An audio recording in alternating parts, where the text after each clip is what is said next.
And with that, we'll get started. Only 14 minutes late. Not a personal record, but I'll take it. Hello, everybody, and welcome to Plus One Shoot the Shit, a show that we have on this channel where I trap some of my friends in a conversation with me for up to 2 to 5 hours sometimes. Mhm. We are part of the Plus One Shots channel, and this is our talk show. We talk about various topics between all of us, but today it is not going to be my topic of discussion. It is going to be Danitra's topic of discussion because we are going to talk about when you want to run a game, but you just don't know where to start. And this specific game we'll get into a little bit more, but I want to introduce all of us first. We'll introduce you last, Danitra, because I want you to take it away. I'm James. I run the Teens with Attitude game, which is going to be this Sunday as the finale, by the way. And I also play in D&D Diablo, and I do this show. Next up, Charles. Hi, I'm Charles. I'm on this show. A lot? Yeah, I think so. More than half. That's probably just a coincidence. I wouldn't worry about it. And Splinters of Faith as Lan, the bard, who doesn't play an instrument. Well, he has a harp now, theoretically. But yeah, I'm here to talk about things, especially because this topic, and I'm not gonna spoil it. This is a tease. This topic is near and dear to me, not because of the subject matter, but because of the way you have to think about it when you're running a game in this type of setting. That's what I'll leave it. And this is the crew who would know the most about that. Actually, the four of us. It's a pretty good spread. And then finally, before we get to Danitra, we have Philip. Hey, I'm Philip. I run the Splinters of Faith campaign. I do D&D Diablo and Teens with Attitude, and I'm also on here. It's like I'm in everything. It's kind of crazy. I wonder whoever came up with Gosh, this idea. you'd think you were like sleeping with the producer or something. Love it. You would think about it. Yeah, so I've run a couple of games.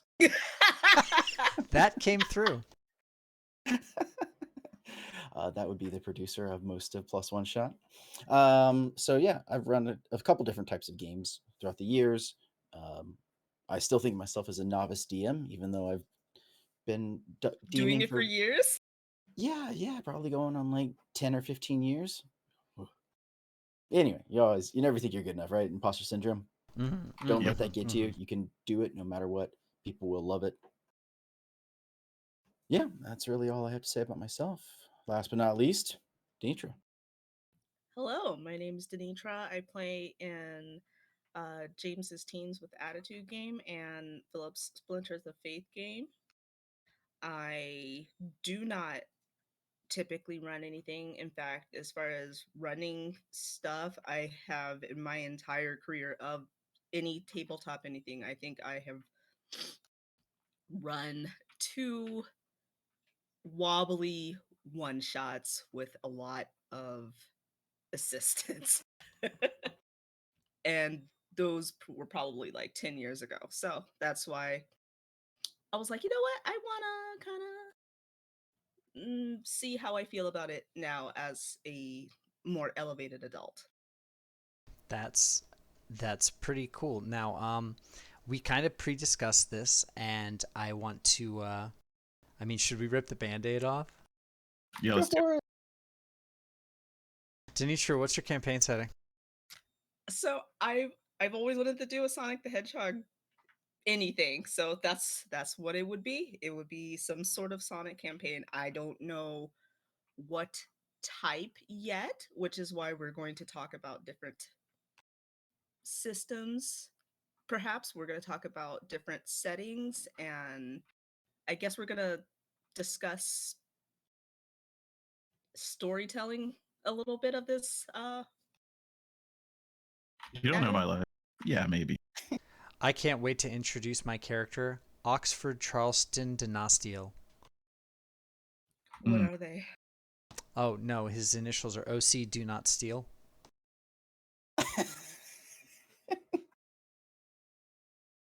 But I made it a pretty good Sonic name now, didn't I? It was good, yeah. I think that was very close.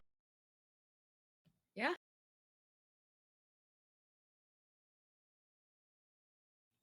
Yay.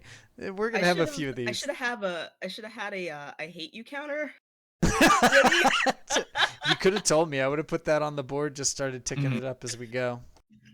We could have had a whole spread board and started bidding on it. It could be the I'm gonna fight you. I'm gonna suplex you. I'm gonna. So, Bingo. but with this said, it's difficult to start a game, right, Danitra? What's there's a lot of things to talk about getting into this, obviously, because wanting to run a game, and then actually running a game are two wildly different things. I think we can all agree on that, right? 100%. Mm-hmm. Yeah. And go ahead, please. Oh, I was just gonna say, you always have those ideas like, oh, I see the system. I want to play Lancer. That's just me. Or run Lancer. That's not and you just go, that's a lot of work. And also, I probably need to know everything. And also, like, I gotta be prepared for it. But you don't need any of that crap. Literally. None of it. All you need, we'll talk about it, but all you need is that idea to start. Big agree. You just have to start. You have to start somewhere. So with that in mind, Danitra, walk us through what's in your head about this game, because I want to get I want to get a brain feel, like a mouth feel, but from my brain pan. Go ahead and tell us a little bit about what your feelings, what you want to do with this are. Okay. A million years ago, I was in a campaign from a system that had a lot of anthropomorphic characters. It was called Iron Claw and Jade Claw, I think. And while the game we were playing was You don't have to be generous. the game we were playing Problematic, was as I recall the stories. Uh-huh. yeah, actually that's a good word. Yeah. I for the longest time was like, if I run anything Sonic related, does it have to be with this system? Because I hope not, because that system wasn't exactly fun. I didn't find it intuitive, but at the same time, I'm like, am I just thinking that because I'm a beginner? But the reason to digress, I just want to have an adventure that is in A Sonic adventure? Rolling around. That's the most I can do before I get us copyright struck. yes, a Sonic adventure. But there are numerous types of Sonic adventures people can partake in.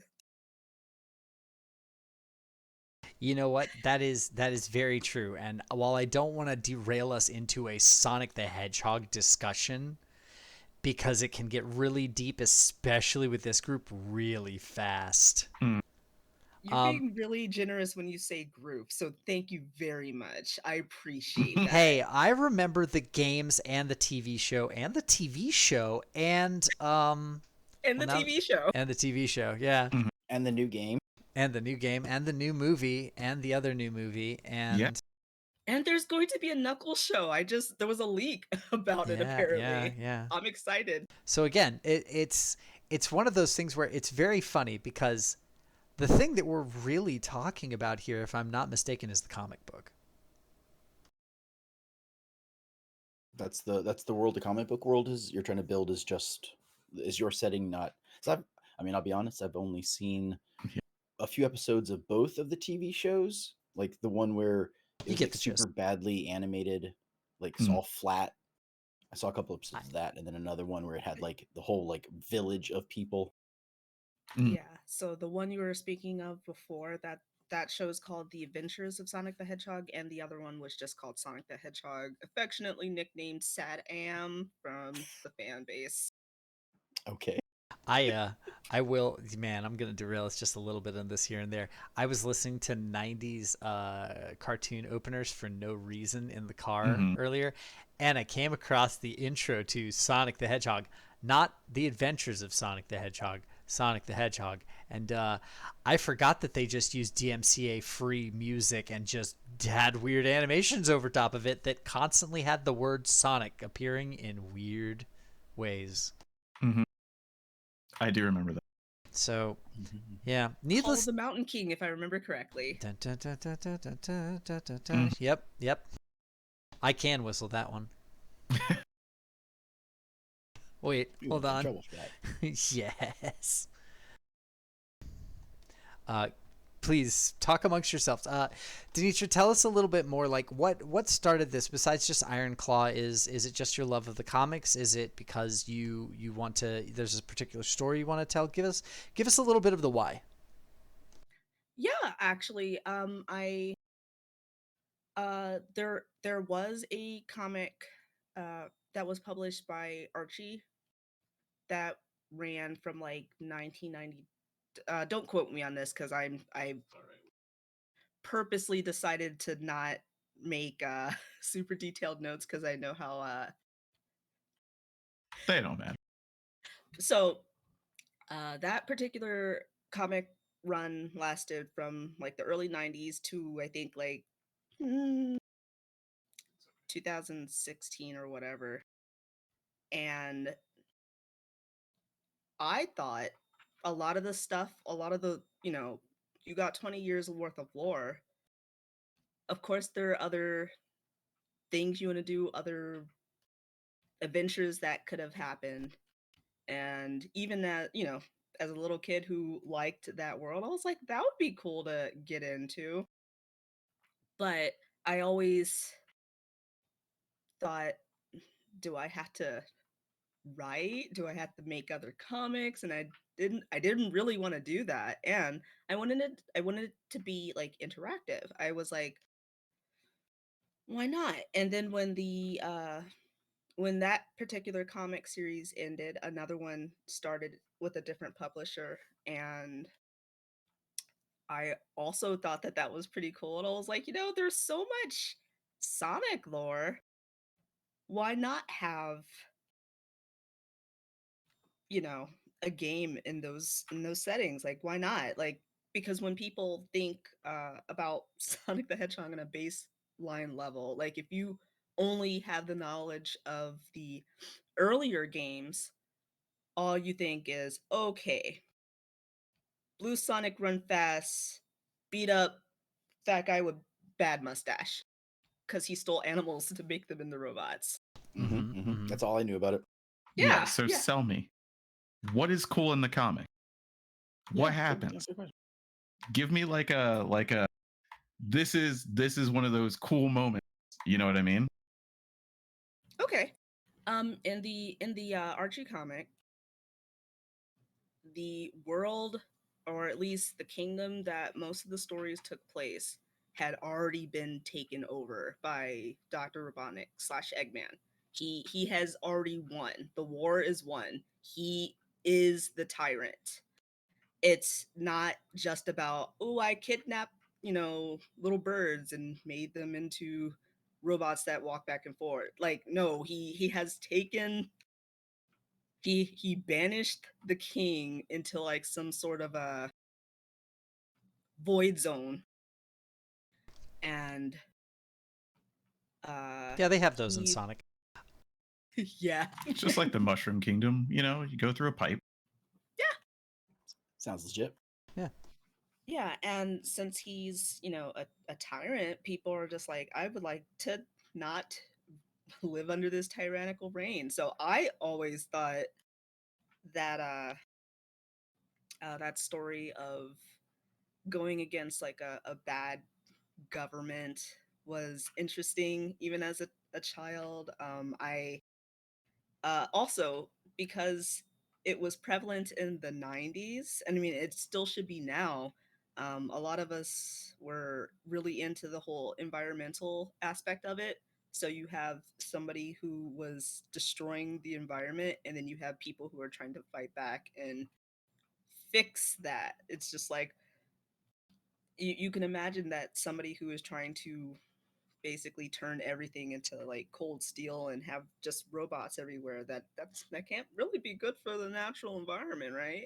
So Yeah. Planeteers. So Yeah, so what yeah, I'm like I hearing said, is, I'm a 90s kid, I'm all for that shit.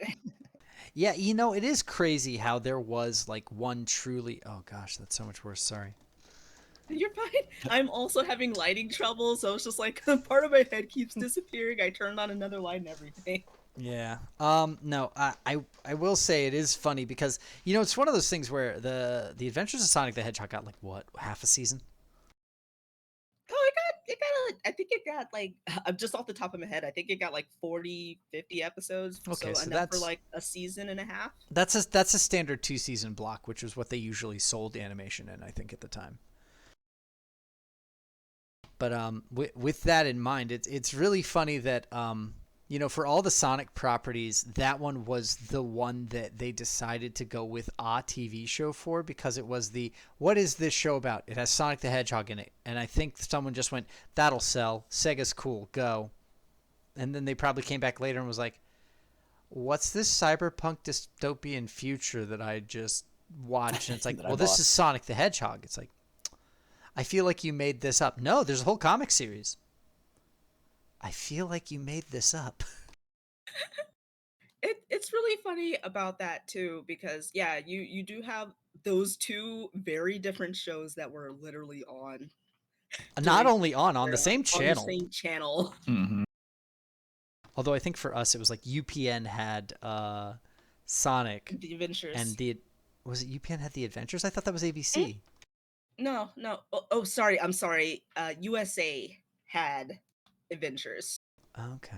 And Adventures was the You know, gritty one, right? no. No. Oh, that's right. God, it made no sense. I know.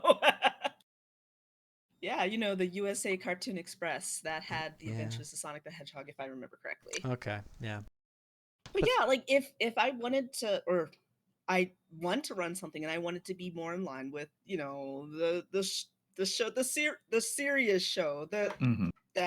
was loosely tied in with the comic, that had, like I said, 20 years worth of lore and all that other cool stuff. and really confusing female anthro characters. I say confusing because it was Confusing Confusing to whom? confusing to us, honestly. If I'm being 100% honest, I remember Look, Bunny. yeah, I was like, look, everybody loved Bunny because she was cool and she had that charming southern drawl. Uh-huh. Mm-hmm. Was that Tris McNeil? I feel like it was. Yeah, I think it was too early to be Tara Strong, but it would have been if it wasn't. Holy crap! Janelle White was Sonic, and Yeah, no, Yes. and Steve Urkel / Stefan Urkel as Sonic the Hedgehog. And, A and role so- that he played for a while, I do believe. yes, in 3 different Sonic shows, actually. I had no idea. Yeah. Yeah. Mhm. That was that was one of the reasons why I had such a big crush on him as like a child. I was just like, oh my god, not only is he Steve Urkel, but he's Sonic the Hedgehog. Ah, Cool. kids. Oh, wait, it was Hmm. Christine Cavanaugh, actually. Oh, okay. Yeah. So then, Another. what about all the extras? So I know Knuckles is in the games, but where do all the other characters, like Oh, the are you alligator and referring the to cat and the bat, The and mouse and- Chaotix? I have no idea. Okay, yeah, I can answer that question. So, when you say like where did they come from, you mean like what's their role in that universe, or like do Well, so they I know. have some sort of cool backstory like Sonic? Well, Kinda? I guess it was sort of like I know, like is some of them they've all come from the games, right? Like, aren't the main characters all from the games, So- and then they put them in the Mm. show? So I can actually field this one if you don't mind, Danitra. I thought Biggs was in the Sega Saturn game. Here's the thing Dreamcast. that's absolutely Dreamcast. nutty. When it comes to the Sonic the Hedgehog comic / Sonic the Hedgehog show, none of those characters are in any of the Sonic games. And Tails, I don't believe features for quite some time in that comic series. No. Well, he's in it, but he's literally just, He's A not little like brother Sonic's character. number 2 or anything like that. He's like the kid Not that they yet. have fly the plane. Yeah, because Sonic's like biggest sidekick as far as the comics were concerned was Princess Sally for a while, and that Mhm. was the princess of the deposed Video kingdom Land. that got overthrown by Robotnik. So Videoland. Tails is still Her and important, Lana but blur he was for me. much younger. But yeah, most of the extra characters came from the comic because there was actually storytelling in the comic. That was Makes not a sense. subtweet. There's That's a subtweet. there's storytelling in Sonic property. I Yeah, can't finish that I sentence. said when I said it at the beginning, Sonic Blue Hedgehog run fast, fine, round guy who captured animals, hit 3 times. All right, that's Sonic the Hedgehog. Yeah. Yeah. So when they brought out that comic and that show, they're just like, you know what? Let's work with this a bit.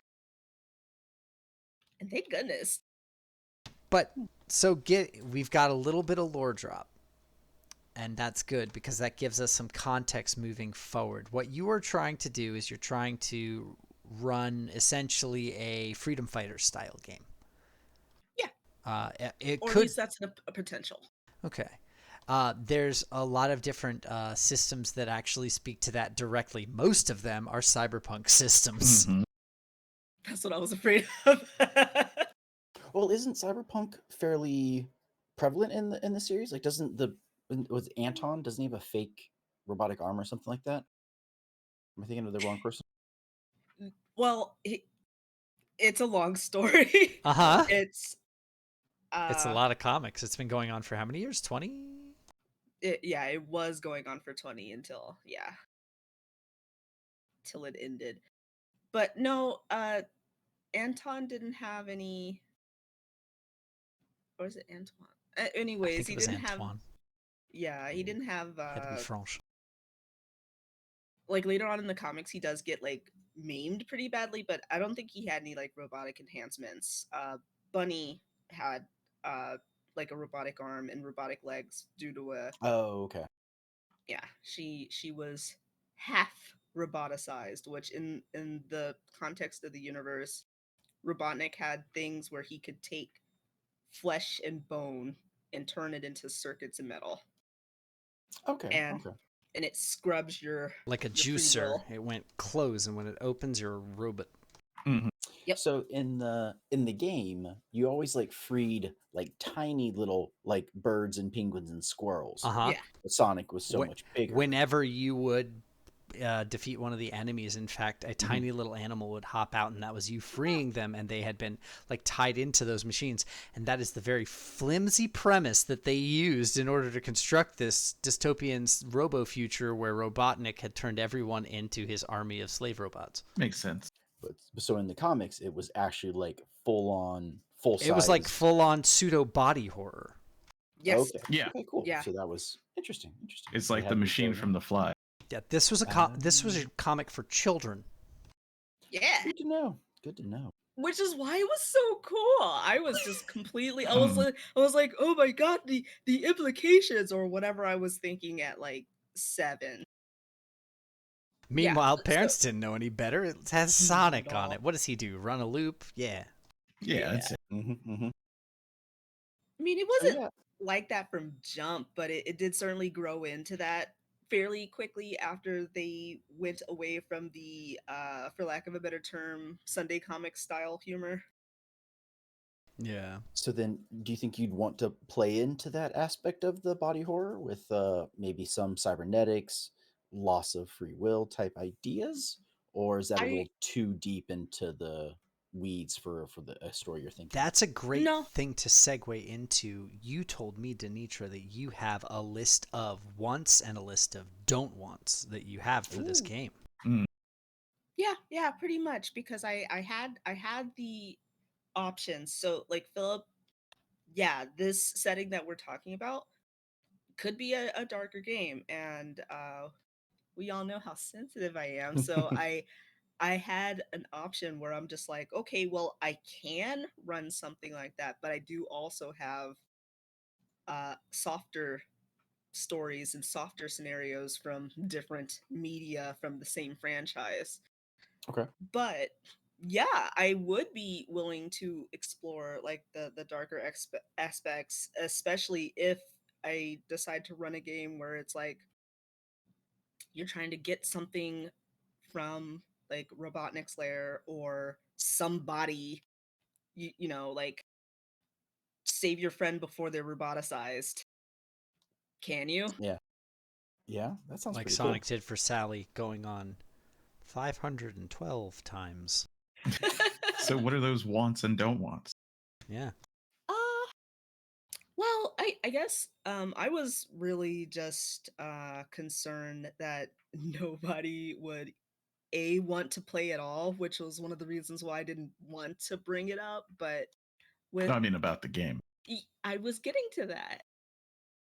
Um, so as far as like the game is concerned, I guess I just wanted like a modicum of, you know, Decorum. thank you. Yeah, like I was like a skosh of giving a shit, just a little. Well, if someone's playing and they don't give a shit, they shouldn't be playing. Period. Yeah, that's 100% fair. agree. Yeah. Like that Yeah, that is number one etiquette. Like if you are the sitting buy-in. there, yeah, you have bought in. That's it. You've literally already Yeah. chosen to spend your time. So hopefully that's there. But I will say for this, like, I think what we want to get to start with, and we can go into player buy-in once you have some more ideas formulated, but like what Charles is saying and what you were talking to me is you have things that you don't want for this game. Yeah. That's always a good thing to know going in, because as Okay. the game runner, you want to have those prevalently in mind so that one, you can tell the players in a session 0, hey, these are things that I don't want to explore in a game. These are things that I do want to explore in a game. Tell me what your wants and not wants are. And we can do you could do a whole X card system, or you could do, there's so many safety tools you can use for playing and running games. But even before that, as you are the one who's trying to formulate this in your head, like you should start off with the lists of do's and don'ts. Right. So like a do for you is engage the players and make them genuinely enjoy the setting. Yeah. A don't for you is joke around about furries the entire game. Mhm. Yeah. It's like, yeah, you'll like one or two, come on, because I know, like, yeah, but not the whole thing. Yeah, makes sense. Makes sense. It's not a it's not weird to them, to the players, to the characters. I mean, to the characters, because that is their world. They just Yeah. are. Yeah. I And get that's basically like, the baseline one as far as off the top. Uh other things, like I said, I'm back and forth on whether I want it to be either like super grim dark or not, because by nature of the setting, yeah, it can be really dark, but people would also argue, but yeah, but it's Sonic the Hedgehog. How dark can it get? Anything can Yeah, get dark. but it I has to mean, be. You Sonic want it to be EXE. happy. Yeah. I don't want to talk about that. Mm, Okay, sorry. I'm joking. I'm But fine. the thing is, you don't need to pick grimdark from the start. Like it can start, and even if it's a one shot, it can start as a hey, we're storming the castle. A fun loving group of chaotics or whatever. And then you could hit more dark tones. Like you don't need to pick that. You don't need to be on one side or the other. How yeah, many your how many players can. chaotics are there Hmm. Okay, so are we talking about just from the game? which game? Knuckles So chaotics. so in Knuckles Chaotix there is Knuckles himself, Vector the Crocodile, Espio the Chameleon, Charmy Bee, Mighty the Armadillo, and Heavy and Bomb, the robots that are kind of joke characters. Do you see the Biggs the number of cat. things I'm holding up? Seven 7. Finger. That's a Seven Samurai story right there. Yep. We can have them all die tragically except the last Mm. one. You start thinking rebellion, you start to me thinking my favorite rebellion movie in a while, which is Rogue One, Yeah. which is, you don't have to do that though, Yeah. right? It But could be that conceit to start. that's immediately what I think of as far as like the settings concerned. Like yeah, maybe they do get out. Maybe they are able to rescue their friend, but the friend's already roboticized. What now? Mhm. Yeah. And I think as a as a player, for me personally, if I knew that I was going to sort of do this story and that there was a strong chance that we were going to die, that, half the team was going to die by the end, I'd kind of want to know that up front, but then that would then allow me to sort of play to that strength, to find that moment where I can sacrifice myself to make sure that the rest of the team gets through. If I'm the big bruiser, I block the doorway, I block the hall, and it's like, just go, go, and it's like, just get overwhelmed and throwing people into walls, and it's a losing battle, but it's a really cool death for that character. And if it's a one shot, or a couple episodes, just a couple episodes, I think that'd be really cool. It makes a really memorable character. um, so yeah, I I think agree. that could still be very cool. Only one person survives type thing. I mean, okay, frankly, I don't think I could do that like on purpose. Like if everybody dies, oh, oh no. But I wouldn't me personally, because I am very sensitive. I'm not going to build it so I'm expecting, a 6 out of 7 casualty. Like I'm I I don't write like that, so it's but I understand that it could happen. Like if like I said, organically, Mhm. it's possible. I'd let it happen. I wouldn't, like especially if somebody came up with like a really cool like Scene. self-sacrificing, yeah, then like, Mhm. well, yeah, they're dead. All right. Shred your uh, sheet, but that was fucking cool. yep, yep. Okay, a question I have for you then. Um, are you thinking this would be like a fantasy, like D&D style setting? You thinking more like current time frame technology wise, or are we talking like cyberpunk, super future? Because you could have like current with just like it, quote unquote advanced robotics, but it's Yeah. still like we only have regular lights. We don't have, you know, uh, plasma guns and advanced solar technology, stuff like that. Yeah. I don't know. That was another thing I wanted to discuss with potential players, because the sky is the limit, because it could just be all cyberpunk. It could be something that's set in the middle of Robotropolis, which is the city that, in the comics that Robotnik took over like completely. There's just nothing but like robots and It could be one of the by this count 45 stories where Sonic gets portaled, or your characters get portaled through to a completely other Mhm. dimension and are helping out with whatever the problem is there, because that is yeah. also a heavy Sonic trope.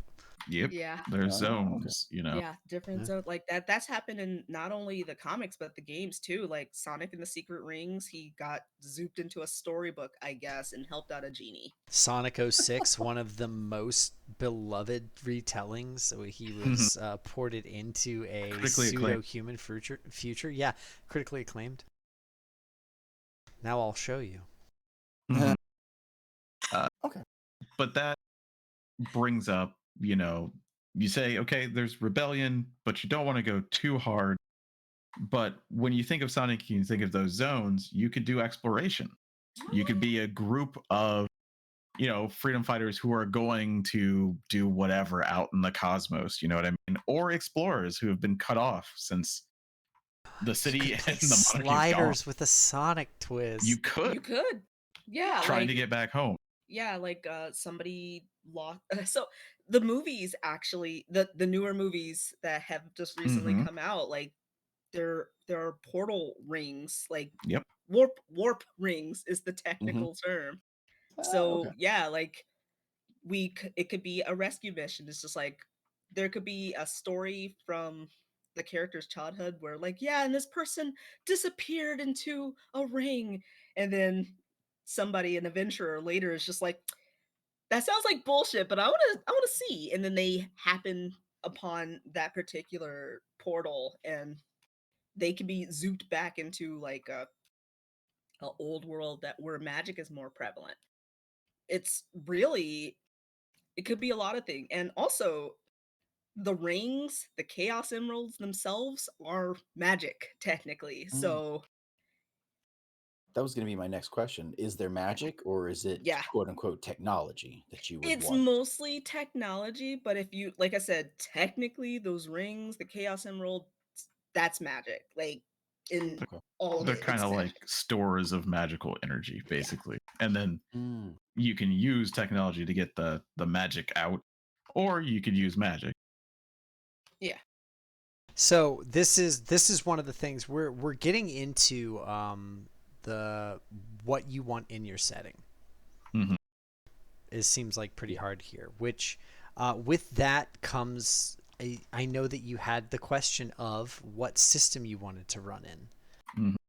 And so I think it's very important to start asking these questions and definitely taking notes about what you feel for these sorts of things. So like, do I want to have magic spells in my game?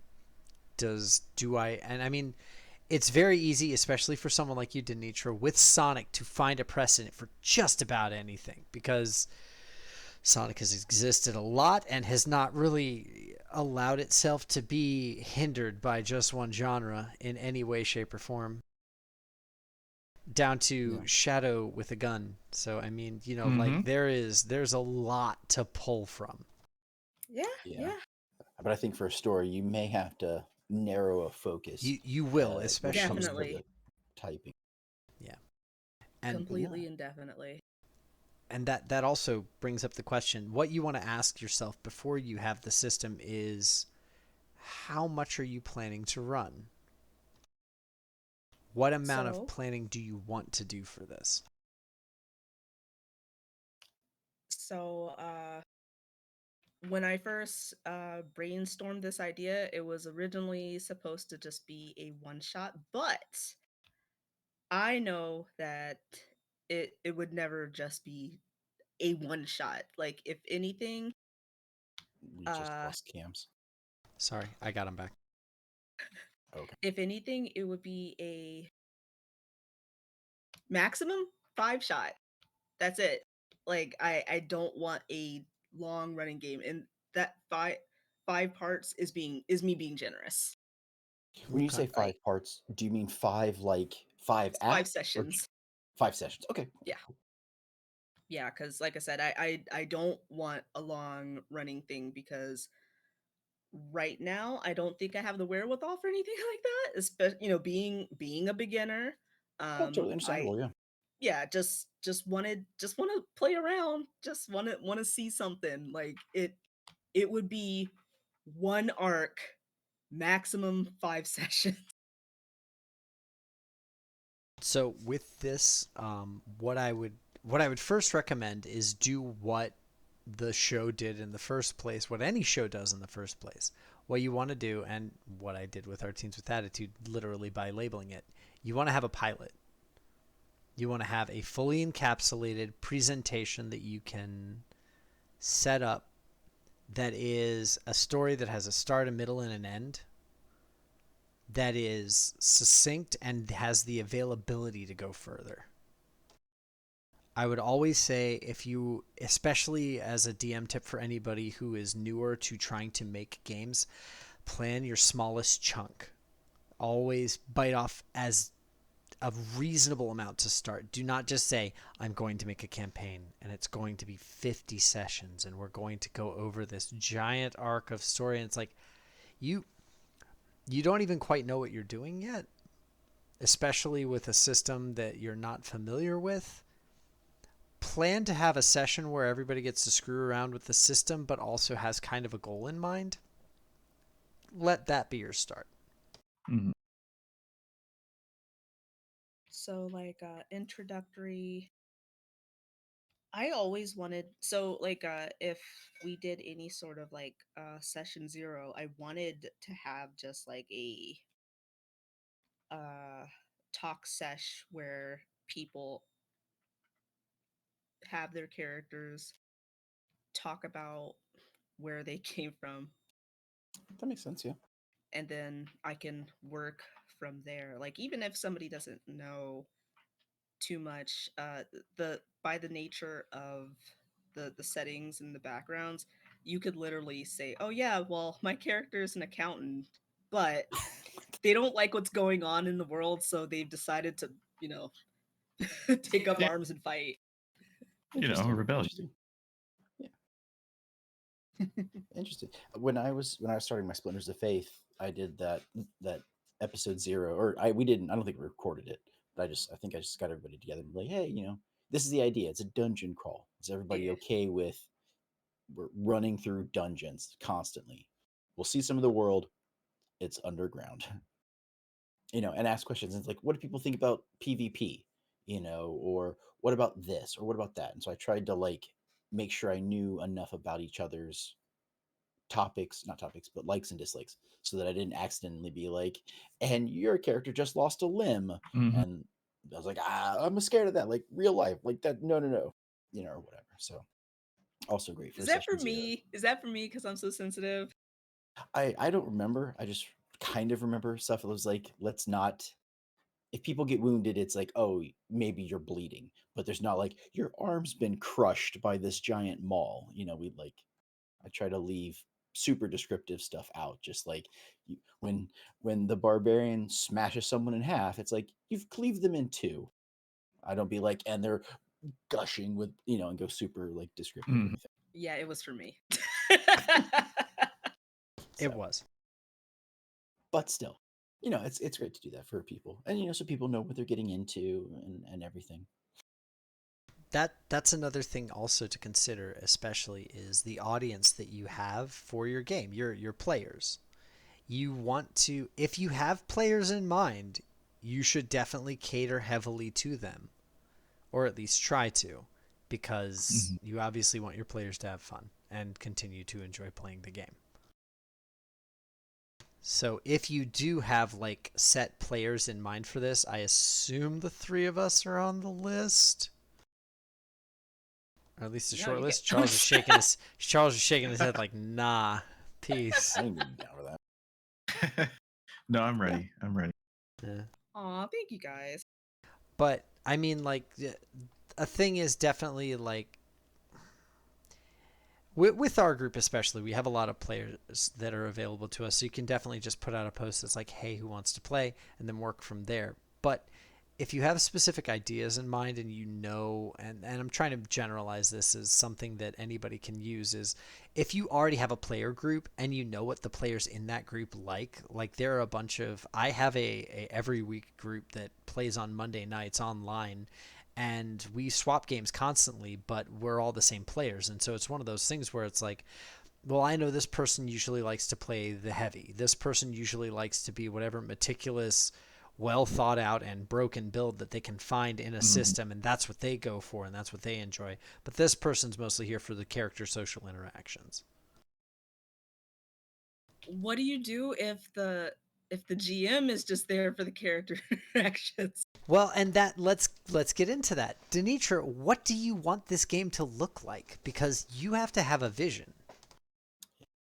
It's And- your story, and then we can Yeah. find the right And then we fuck it storytelling up. system. Mhm. Because That's we're what happened. players. Yes. Yeah. Oh, well, like I said, there are two big options. There is either the cyberpunk-esque downer future apocalypse rebellion story, or there's something that could be a bit more fun. It's still an adventure. Like a new game came out called The Death of Sonic the Hedgehog, and it's literally a murder mystery. Don't worry, Philip, there's no actual murder, but There should be. I mean, I was like, well, might. that's an interesting turn for Sega to take. We've Mhm. killed Sonic. Best of luck, friends. Nah, this is definitely third party shit. Sega, of all the things, Sega It's does not. not. It's official. Go on Steam. No, look it up right now. Just The Death of Sonic the Like, I'm serious. Go on to Steam. Download it. It's free. I recommend it. If you like visual novels, you'll like it. And that was my other Not the idea. death, the murder. Murder. Oh, Yes. excuse me. The murder. The murder of Sonic the Hedgehog.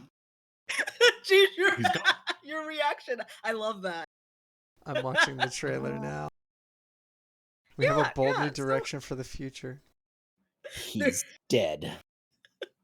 there's so many things. Like I said, like if I wanted something more fun and more jovial, like there's stuff like that.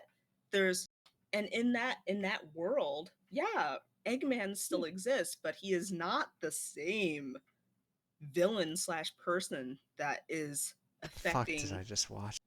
Uh-huh. Sorry, please continue. Sort of like lighthearted anarchy. Yeah, Okay, yeah. so you could either do like cyberpunk power or like super sad future, or just some lighthearted anarchy. Like, yeah, we go around and we blow up his factory, Some but lighthearted nobody's hurt. anarchy. We Yeah, eat yeah, chili that's what dogs it and we is. jam them into the tailpipes of the robots. Yeah, Yeah. you just do what Sonic was supposed to be. He's supposed to be punk. Yeah. Yes, actually, yeah. Sonic is punk. Yeah, you're right. Sonic Yeah. is punk. So, I mean, so first off, first question for you. Did you want people to be playing titular characters or did you want them to make their own? I was going to give people that option. I figured they would want to make their own Oxford their Charleston own needs to exist now. Mhm.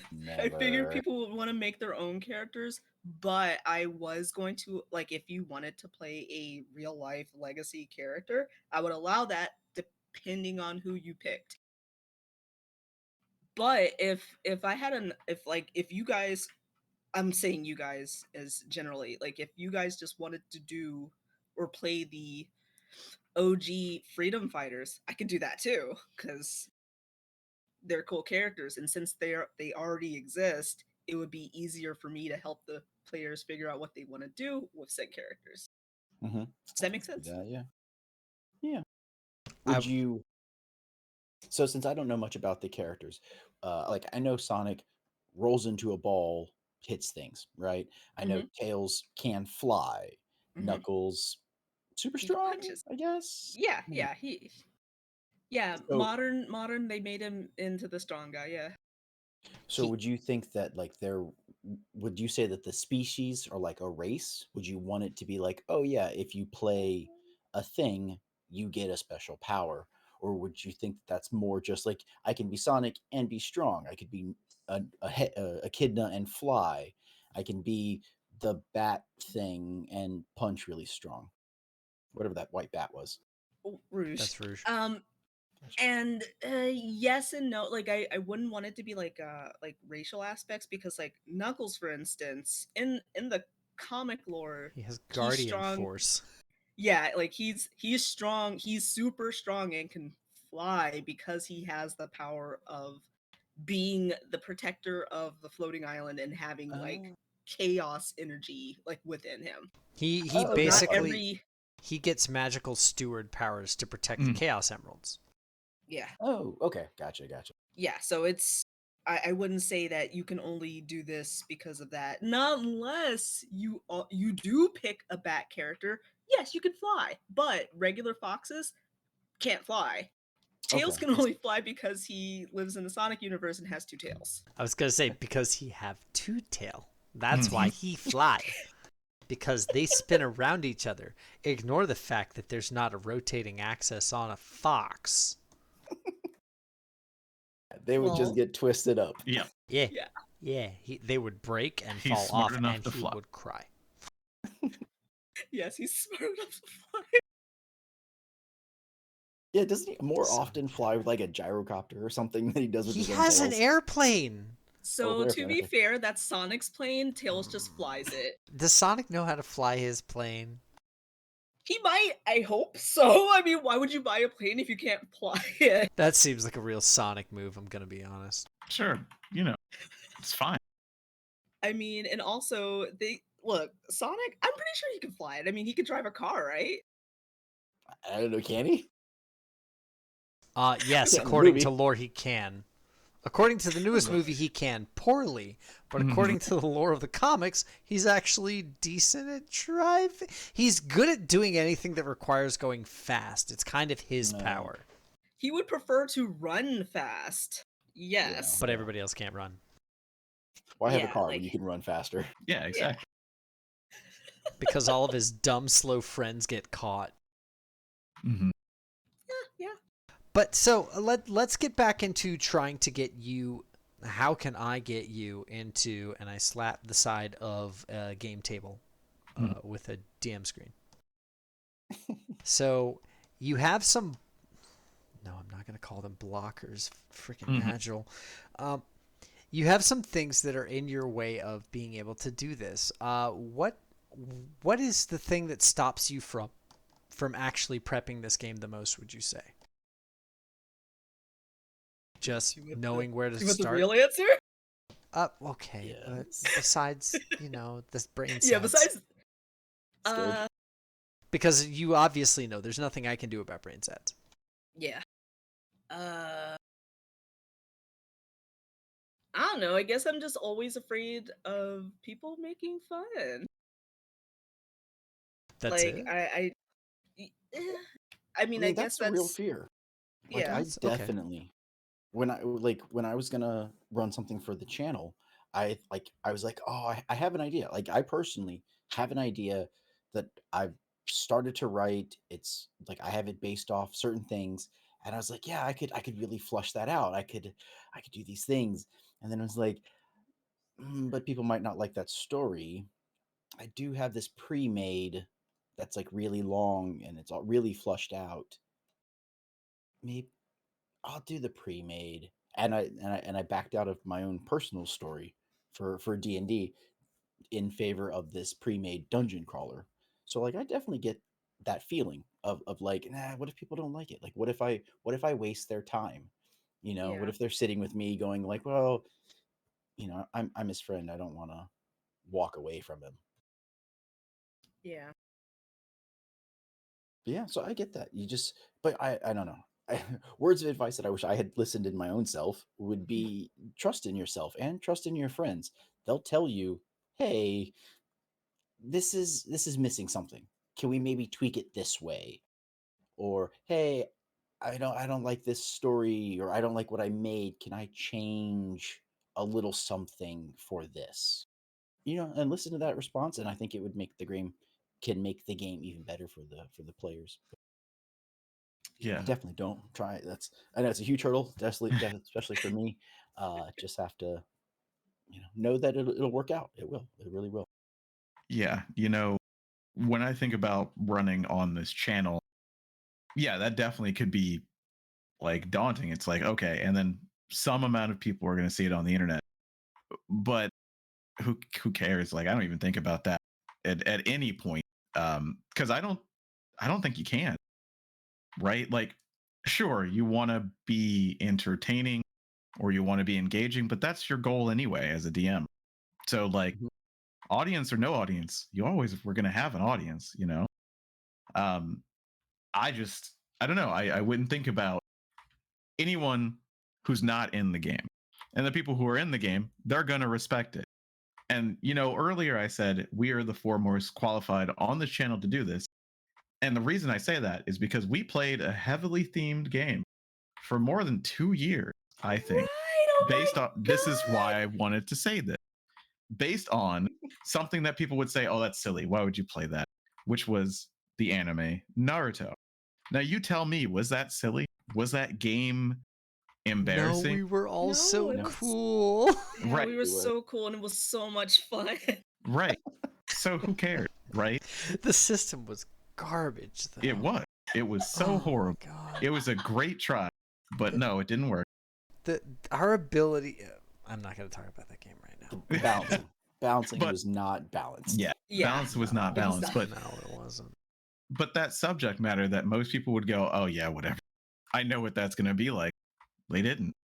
They really didn't know what that was going to be like, because, and this is why I asked earlier about a thing that you wanted, that you saw in the comic that you really liked, because, and I don't want to segue too much and maybe we'll come back to this. When you have a 20-year run of comics and the people don't know what the hell's going on, they haven't read the comics, just put it right in there. Put it in your favorite setting and just do that and your cruise control. But Yeah. like, that's tips for later. I would say don't worry about anybody else when you're running it other than your players. That's Big agree. Okay. Well, Mhm, that yeah, mhm. all right. Yeah, okay. You're okay. That helped a lot. Like actually, I feel better about how I was feeling before. So I mean, like, Make it as weird as you want it to be. yeah. Mhm. Listen, you got it. So here's the thing, and here's what I want to stress to any DM out there, any GM out there, any keeper out there. Storytelling. There's a few other Storyteller. ones. Yeah. There's we could go down a list, but Yeah. I've done enough. It's just DM is always weird because it's like everyone else is like, we're not dungeon masters, we're game masters. It's different. Um, Whenever you are running a game, what you want to make sure that you do is you want to make sure that you do things that you enjoy, because your enthusiasm as a DM is infectious, as GM, whatever, as the Mhm. person running the game. If you are excited for what you're doing, your players will get excited. They will have no choice but to. Mhm. They're already there, they're already bought in. So as long as you're doing something that you love, it's going to play through. And I say that as someone who basically rides that as hard as I can for our Teens with Attitude games. and it works. It works. You're yeah, you're absolutely correct. Your enthusiasm definitely kicks me into a high state of like, yeah. because it is, and this is the hard thing that I have to then say to all the game runners out there. You're the one who gives your players permission to have fun. If you're too serious, if you're too severe, if you seem like you're having a bad time running the game, that will set a pace. That will set a tone. You have to be able to, and this also speaks to something that you can talk to about your ability to actually run a game, and your ability to tell everyone who is your players, hey, it's an off night or it's a bad night. I can't run today. I'm really sorry, but I'd rather have no game than a bad one. Yeah, I can see that definitely. So, I mean, I kind of talked into a circle there, but No, no, no. circling back to Mhm. do the things in a game that you would enjoy, that you enjoy as a story. Use the tropes, steal the stories, like Charles was saying. Take wholesale. Just don't even recode it with paint. Just put it right there, because as long as you have fun with it, the players are going to have fun too.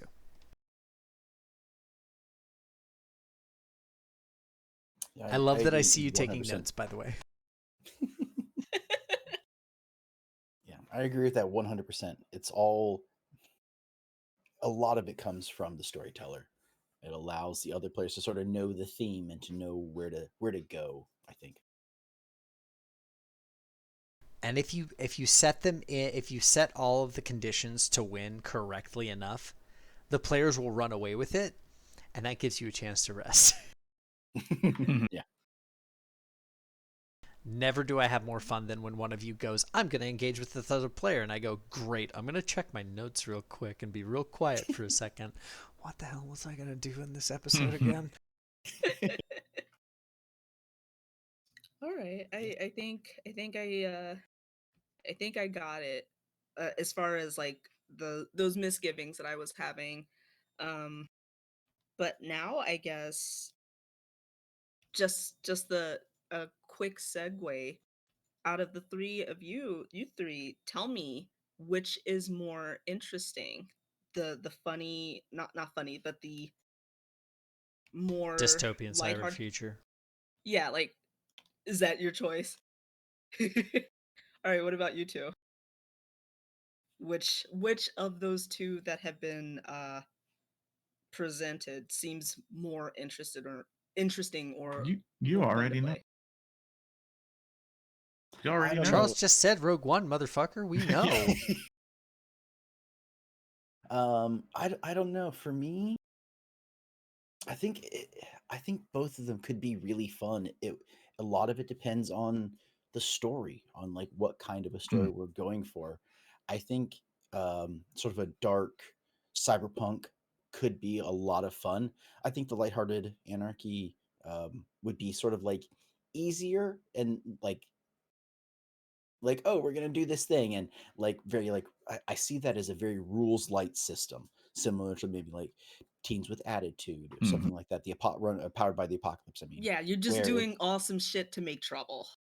yeah, you're just doing random things, and it's like the role is very loose. It's very like cause a problem, like that's it. Versus like if we want to do something that's more like the cyberpunk stuff, I think we'd have to.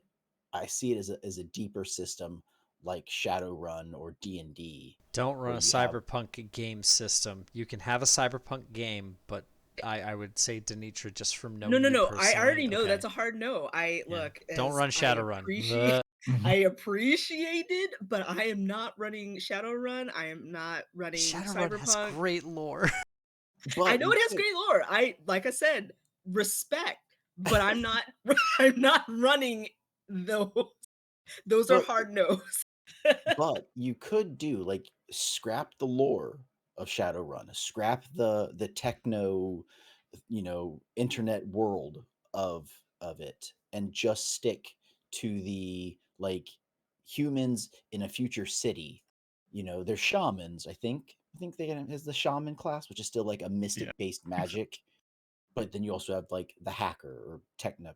I don't know. It's been so long since I played.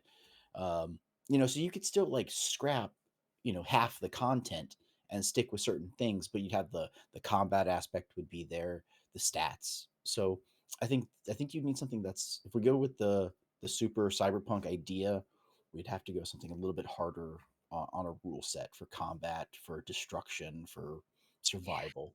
That's Mm. what I was afraid of, but I understand because yeah, there's a lot more to do in that particular setting and a lot more ways to create havoc or Yeah. save people. But no one said that they wouldn't play Mhm. the other one either. Yeah, I That's know. just And preference. And you could and put truth be little told, themes in there. I bet we could find a way to do a Powered by the Apocalypse in a Oh yeah. cyberpunk future, so that it would still be like, I don't want to say grimdark, but like the more serious side, Mhm. still using Powered by the Apocalypse, that 4 stats, 2d6, system Yeah. versus like a d20 type system. Yeah. Actually, is Shadowrun still a d20 system? Yeah, I believe so. Pretty sure. Or- It's been a long time. I don't know what the newest version of it is. Wait, are you talking about Shadowrun? It's a bunch of Yeah. D6s. Oh, is it? Shadowrun's d6? Yeah. So here's the I thing. barely remember. Because World of Darkness is d10s, right? Mhm. Yeah, Yes. and we're Yeah. both talking with Mark in the chat, who asked, "What's wrong with the system?" Oh, It's not that there's something wrong with the system. That system is specifically created for a certain subset of people who want Crunch. to a lot of crunch. Shadowrun is known for its crunch and for its I need to make a test. There's going to be 5 die rolls for this one test that are going to be against me, against the person, against me again, and then I have to see what extraneous effects happen. I'm going to be rolling 5 separate times, and we're going to see. I'm exaggerating a little, Mhm. but I There's just a imagine. lot more. Go ahead. No, please go ahead. There's just a lot more to understand. There's a lot more that you need to think about when you're in combat. There's a lot more that you need to think about equipment. Oh my, mhm. like your deck, uh, all of the cyber hacking, which honestly doesn't really need to be in a Sonic game, I mean, or at there least doesn't need to be that hard. yeah, At like least, there Yeah. can be because there well, there yeah, of literally course are there can hackers be. in lore. Yeah, I get that. I'm just saying that it doesn't have to be a hard system. It could just be roll against them, roll 2d6. Did you get high enough? You do it. When a Mhm. character in Sonic, as far as I've seen, and Denitra, please correct me if I'm wrong or if I'm off base for what you want in the game. When a character in Sonic encounters a physical fight, it, when a character in Sonic encounters a difficult like trap or challenge, or when a character in Sonic has to do something smart or something hacky or something, it's usually a this problem has come up. I either do the thing or I fail at it, and we move forward with the story. Typically, you don't belabor the solution in Sonic comics, right? Yes and no. I mean, like, if there's like a problem that like a character has found themselves in, they're like, well, oh shit, what do I do now? And wait for the rescue. Yeah. But what I mean by that is like, so let's talk about systems a little bit, right? Because Mhm. this is one of your questions that you have. One of the big questions is, if I wanted to run Sonic, what system would I want to run it in? And I feel like my suggestion for that would be something rules light. First off, because it has to do with trying to apply Dungeons and Dragons as a template to everything has a Mhm. few key failings that exist, especially with 5e. Something that I've heard said and I believe is that Dungeons and Dragons is at its core a monster fighting game. I agree. Yes. All Yeah. all of the abilities, all of the powers, all of the crunch of the game is associated with hitting things and dealing damage. Yeah. And as I'm pretty sure that's your least favorite part of games. At least Can be. belaboring that. Can be. Can be. Oh, we all know that I'm here for the role play. Yeah. Yeah. Yeah. Wait until my episode about how the mechanics are role play. Just wait for that one. Can't wait. Sounds amazing. Yeah. We've We're, had Even if I'm not part of the discussions. crew. we're Yes, like we've had switching discussions topics. I about want this this. now. No.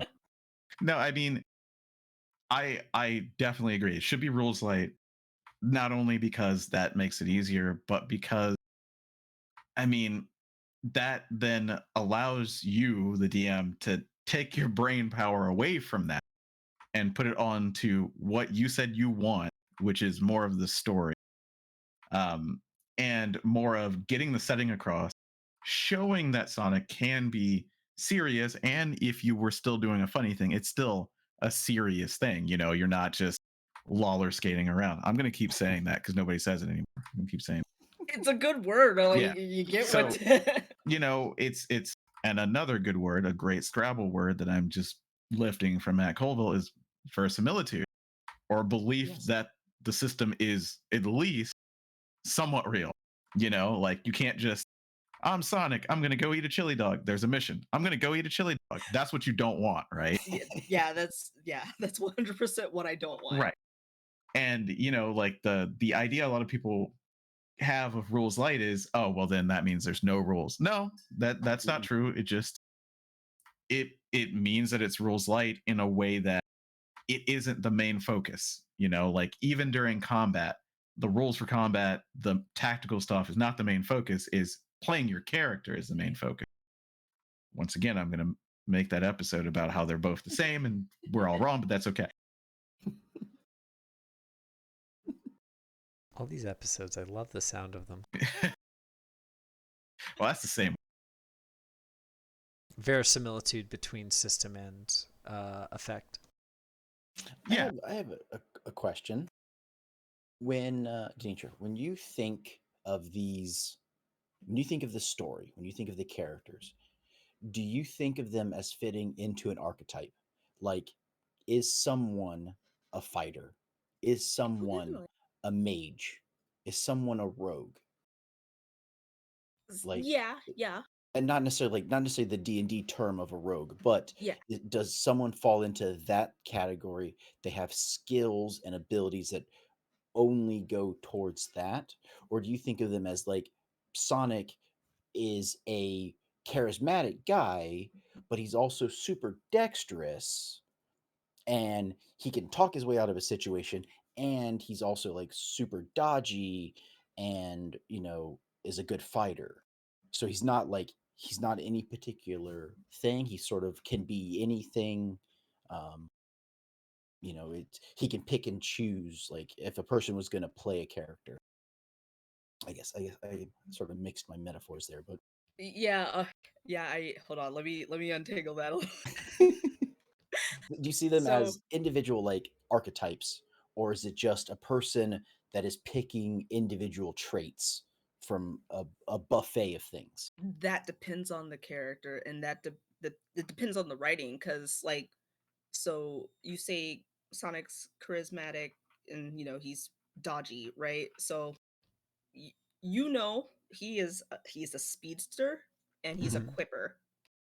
He is basically a fast Spider-Man.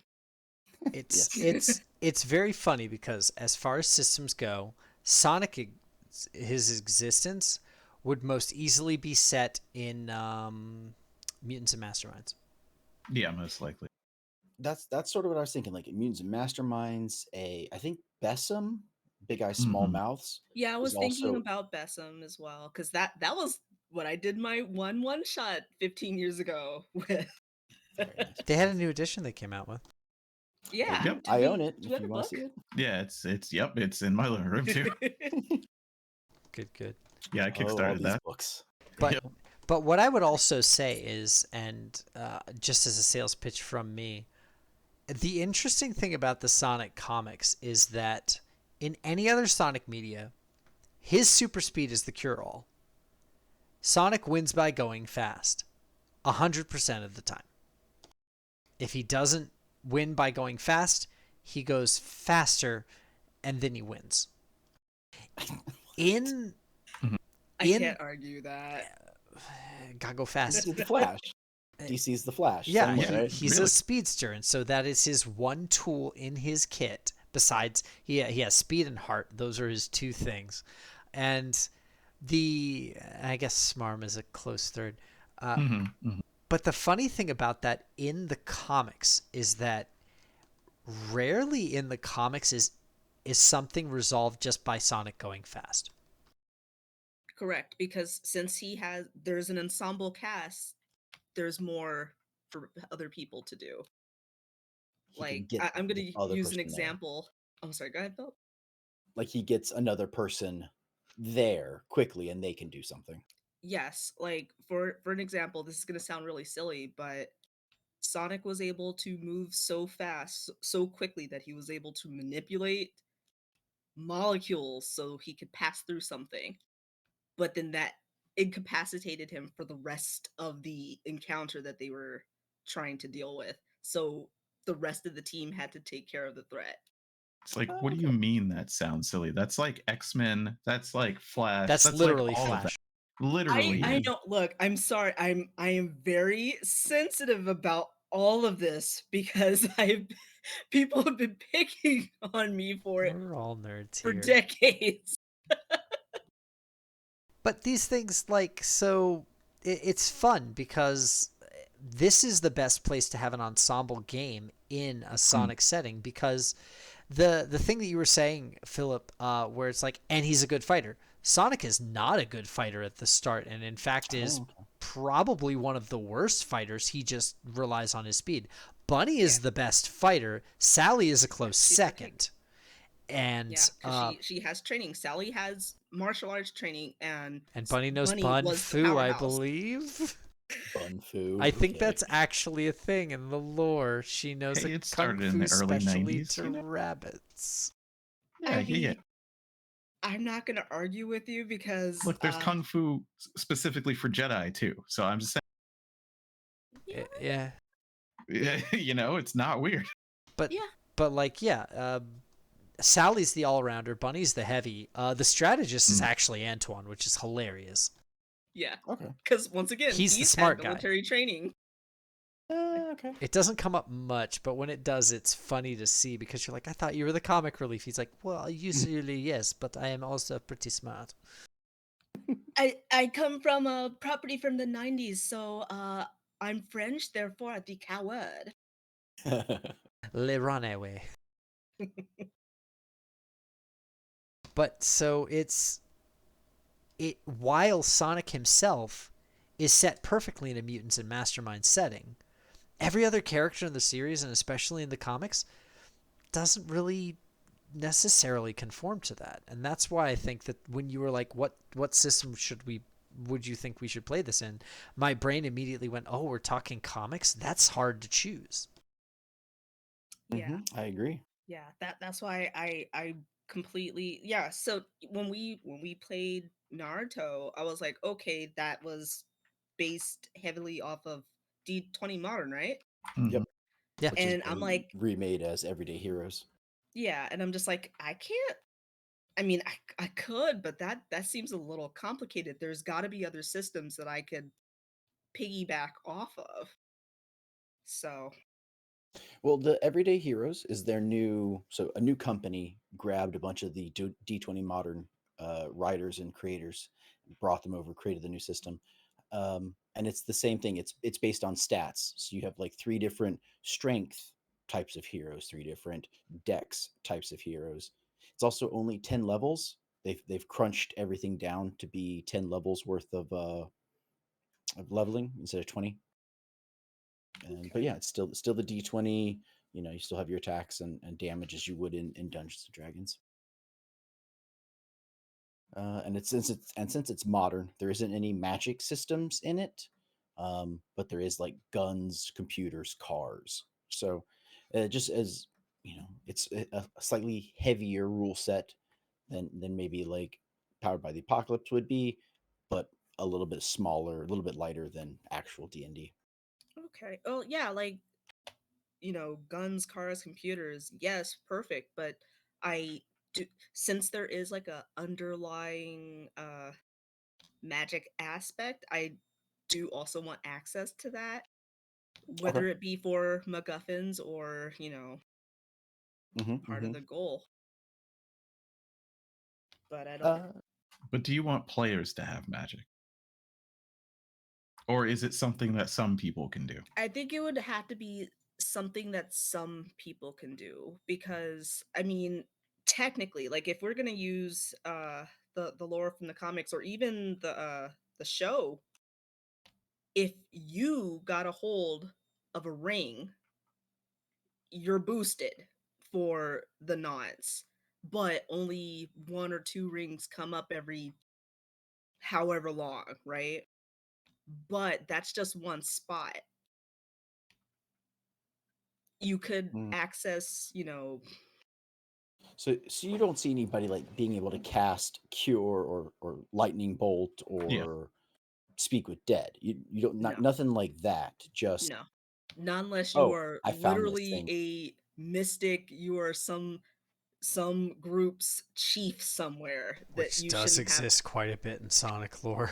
Yeah. Okay, Yeah, but so like a regular everyday person, like the accountant doesn't have access to the magic.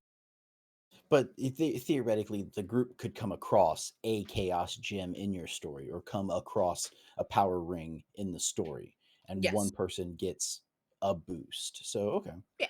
so not necessarily like a D&D version of a magic system where people are casting magic, just that there are magical items that can Right. boost you in some way. Okay. And Yeah. with that answer, I would say you don't need to worry about it then. Because if no one's going to cast magic, then you just make it up. Like the Yeah. ring worked the way that you say it does. That's it. It's a Whoever boost. So grabs the ring, yeah. they run faster. Oh, that how do I run? Just double your movement speed. Doesn't matter if it's a spell or whatever. It's Yeah. just you say they run twice as fast. You say they're twice as strong. Yeah. That Makes it would a lot make it lot very easier. much easier. Yeah. You don't have to try and like, well, technically it's the haste spell cast onto an item that you have to act. Like you don't want to do anything like that. You're just like your movement's doubled. Yeah. Perfect. You You know. it's one of those early pitfalls to DMing, especially when you're looking for a system. If it's not accessible to everyone, then it's only accessible to you. Like, what is a necromancer in D&D?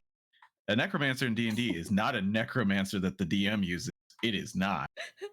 It is not. Necromancers that DMs use or that are villains have crap that no player could ever get. Never. Because it would be broken. We don't want it. Exactly. I already know all the guys who dry out the bones of their skeletons and fit them into a 3x3 bag, and it turns out they're not that heavy because bones, after you take everything off of them. You see, and that's why you could take a system like Powered by the Apocalypse for an example, and you could even look at Teens with Attitude. You could just use it and then add a couple of extra traits, like you've played Teens with Attitude. You have the like I know a guy. I don't know if you picked it or not. Well, tech specialist. That's one for a brainiac. You know what I mean? So you pick. You want to be a brainiac, and then you would, and this would be fun and difficult. Make the traits that make it Sonic. You know what I mean? Like you would look at characters and you would go, "That's a tactician. What would they get? They would get the ability to whatever, right? Whatever you think might be cool. You don't even have to think about mechanics. You just think, oh, it'd be cool. So this is the strong one or the half cybernetic one. Well, they can super jump. Yeah, okay. Well, that's a trait you could pick. There you go. And you can even piggyback on what's already there. Because that's the biggest hurdle to new DMs is you literally control everything. You know how you're scared that you control everything? Yeah. You shouldn't be scared that you control everything. You control everything. What's there Revel to in be that afraid power. of? Yeah. If you don't like Nothing something, can just hurt don't you let if it you're the exist. one who has it. Yeah, seriously. And with Alright. I know with Teens with Attitude, we have access. We mostly just look at the Power Rangers or what's it called? They have a technical You're name. the Radical Robo Rock Rangers. Well, no, the Sentai. I know type what of we team. are. Sentai. Sentai teams, yeah. But there is also the animal teams and the elemental teams. Yeah. And the pollution savers team. And you can Yeah. make the You could Freedom pull Fighters from- team. Yeah, you could pull from all of those 3 books that exist and create your own characters, call them whatever you want. You could even be like, here's a Sonic, and create powers you think go for Sonic. Here's Knuckles. Here's all of his powers. Here's Tails. If you wanted us to do like an official, not official, but like the actual team going to fight on a real thing, I'm playing Sonic, someone else is playing Knuckles, someone else is playing Sally, just like down the line. So you could do something like that. I mean, yeah, it's a little more difficult because you have to pick like 10 abilities that you think Sally might want. Player gets to pick 3 of them. I think I would be terrified to That play. sounds fun though. It does. I think I would be terrified to play an actual Sonic character, like an actual named Sonic character in a game that Danitra is running, because I have not done that much research. Yeah, right.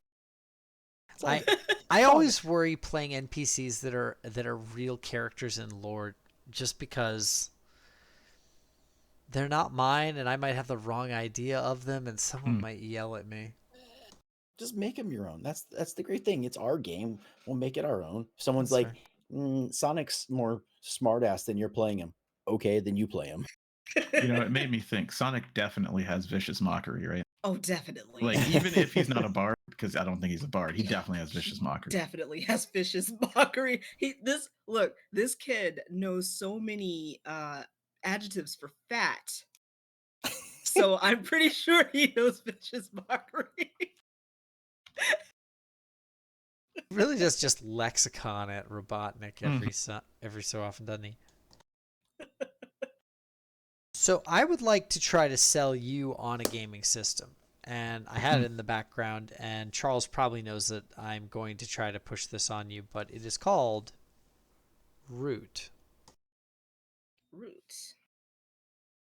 And Root is a game of woodland adventure, and the thing that it is built around in the core mechanics is a group of vagabonds scrounging to get by while going from populated area to populated area in a woodland setting, and trying to affect things in those places as they go, whether for good or ill.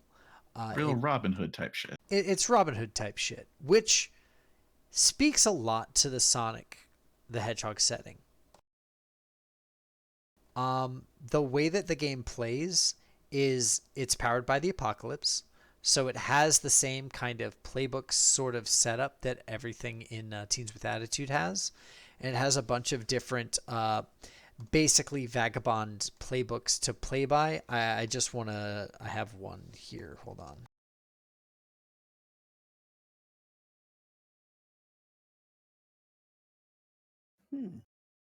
I've not heard of Root before. How old is it? I don't believe It's not more than like 2 years, right? It was made by Magpie, and then they immediately went and made the Avatar game. Yeah. Oh, okay. So, Interesting. I'm going to read you the just real quick the Harrier, Danitra. You are a quick enterprising vagabond, racing easily from building to building and clearing to clearing without anything stopping you, perhaps finding yourself in places others would rather keep secret or hidden. You are your natures are dutiful. You can clear exhaustion when you take a dangerous or difficult task on behalf of another. Or competitive. Clear your exhaustion track when you take dramatically unnecessary risks to show off. Oh, how fitting. Now, Goodness. I don't know much about Sonic the Hedgehog, but I feel like Mhm. that's pretty fucking spot on. Your drives, Yeah. choose two. You can have discovery, infamy, wanderlust, or crime. Just crime. Ah, It's crime. I'm crime. Do a I crime. love them crime. Yeah. Be gay, do crime, since it's pride. Yeah. Hmm. Yep. Hmm. So, Interesting. Okay. You said Root is powered by the apocalypse? which is a Mhm. setting that or a system that you're already familiar with because you've been playing Teens with Attitude. It's pretty rules light.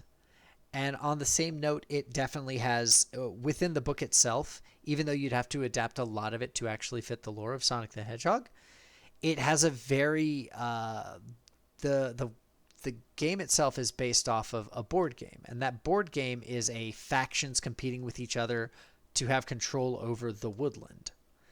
And there are three different factions, a bunch of cats, a bunch of birds, and then the Woodland Alliance, which is basically the anarchist, you can't control us folks. And they tend to have kind of competitive round robin over control of things in clearings, which are like the cities essentially in this game. I feel like there's a way to adapt all of that that speaks a lot to the Sonic the Hedgehog lore, at least in terms of like the factions between the freedom fighters, which I think that's just their name, isn't it? The freedom fighters. Yeah, there's different sets of freedom fighters in different parts of the world, different cells, everything. Yeah. Hmm. And the idea behind the game is that you're just a bunch of folks walking around and doing what you can with the powers available to you, but there are giant factions that exist in the world that are just over. You can't fight the, it's called the Marquis de Cat, is the cat or the cat monarchy, and you can't just go up to their castle and be like, come down here, I'm going to punch you. It's like, Hmm. no, there's thousands of them. It's not a you win by just hitting your head against its system. Yeah. That sounds interesting. Thank you for the recommendation. I have a PDF. Please send it to Charles. I I know it's like believe not gonna I be have. probably. I think so. Probably, yeah. Also, not off topic on topic, but uh is anybody interested in doing, like, it doesn't even have to be a good guy story. It could be something, it could be anti-hero, and there are factions, uh the the people, like the anthropomorphic Oh, I was people gonna are say the called humans. the There are anthropomorphic no people are humans in called Sonic the There's Hedgehog. so one. there are humans, One. No. but you're not. I'm just gonna hardline. You're not allowed to play a human. No, no human players. No. It's a Now that hard you've no. said it, it's all that I want. And there is your do nots on your list. Yep, there it is. Do not be rude about Sonic. Do not play a human. Yeah, but there are factions of Mobians who are completely, or I guess completely okay with the Robotnik slash Eggman takeover. We have the options to play a game like that as well. Like, do you want to be a organic citizen who is literally working for the bad guy who hates organics? Now, I think if I was gonna play a game based on Sonic, I would want to pick an anthropomorphic character. I think that's just sort of Or so one who is personally help me aligned buy with in. the others.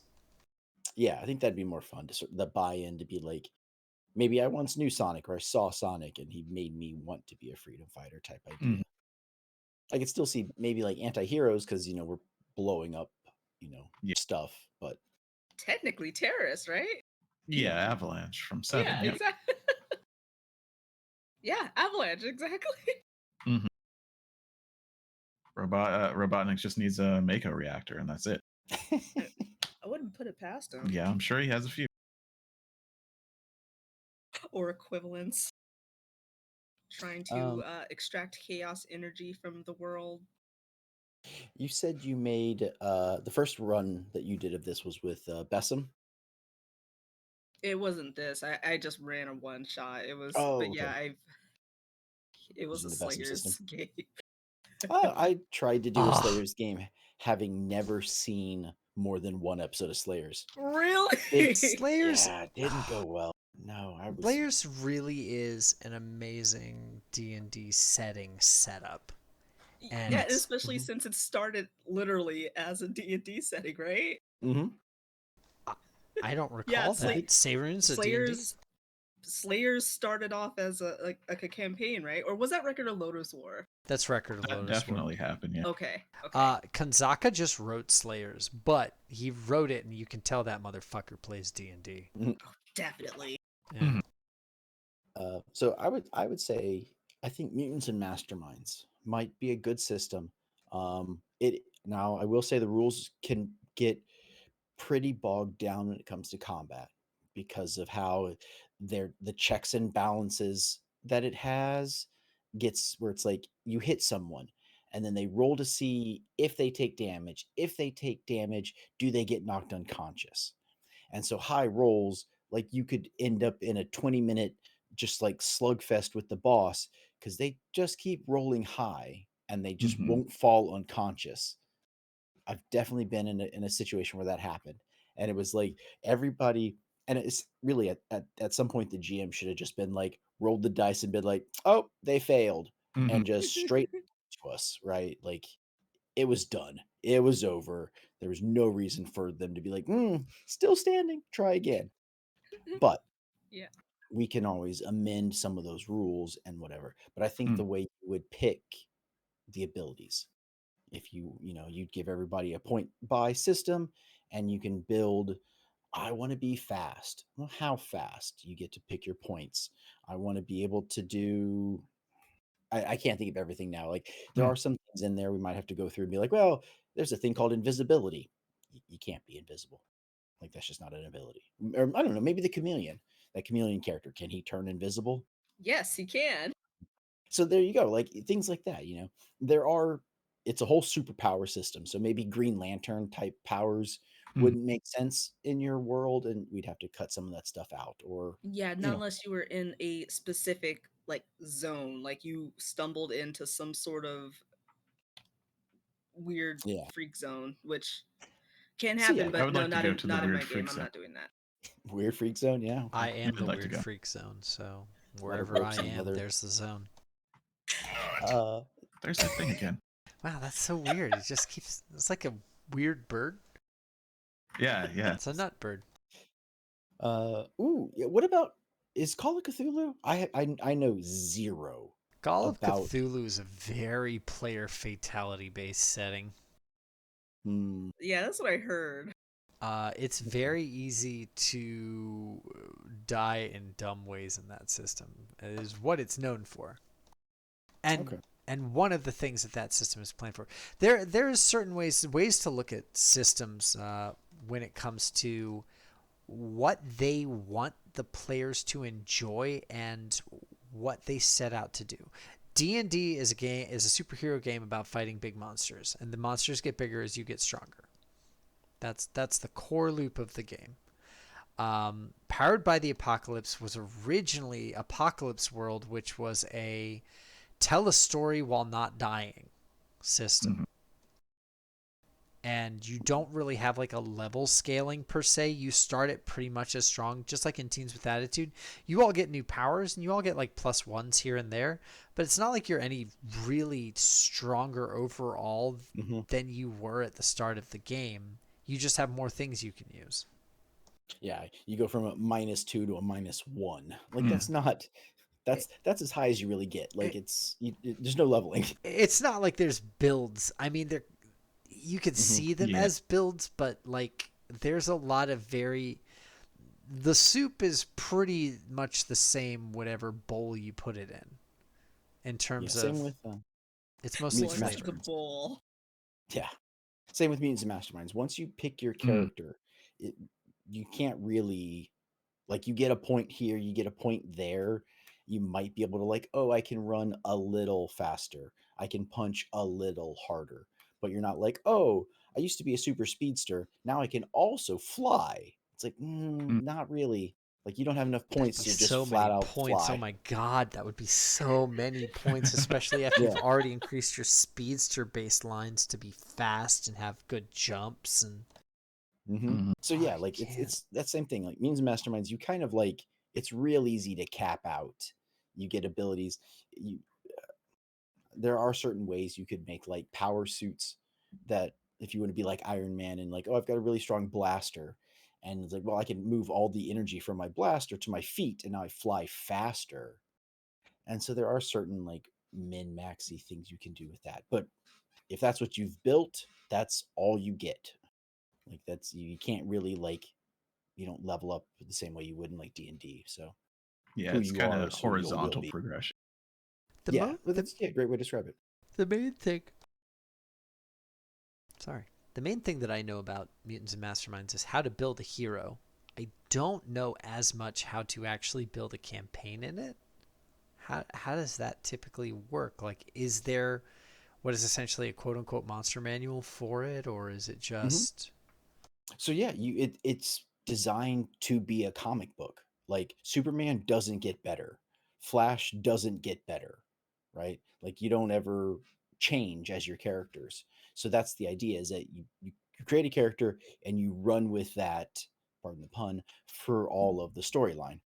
Um, and the characters like the bad guys you build the exact same way. You maybe make them stronger to accommodate for the fact that there's going to be four people attacking them versus uh, whatever. But you'd still kind of build them the same way, and you plan it just like you would a comic book. They have their nefarious plan, and you have your heroes trying to they've got the headquarters as part of it. Like people, you can have a bat cave and things like that. So you would go after the villain same way you would in a comic book, I guess. I'm not. Yeah. Yeah, makes sense to me. Oh so yeah, no robots either. no You can't robot? play a robot character. A Oh, full come robot. on. I want to be Robo Robotnik. Robotnik. I'll be Robo Shadow. They Hold on. the guns are built in.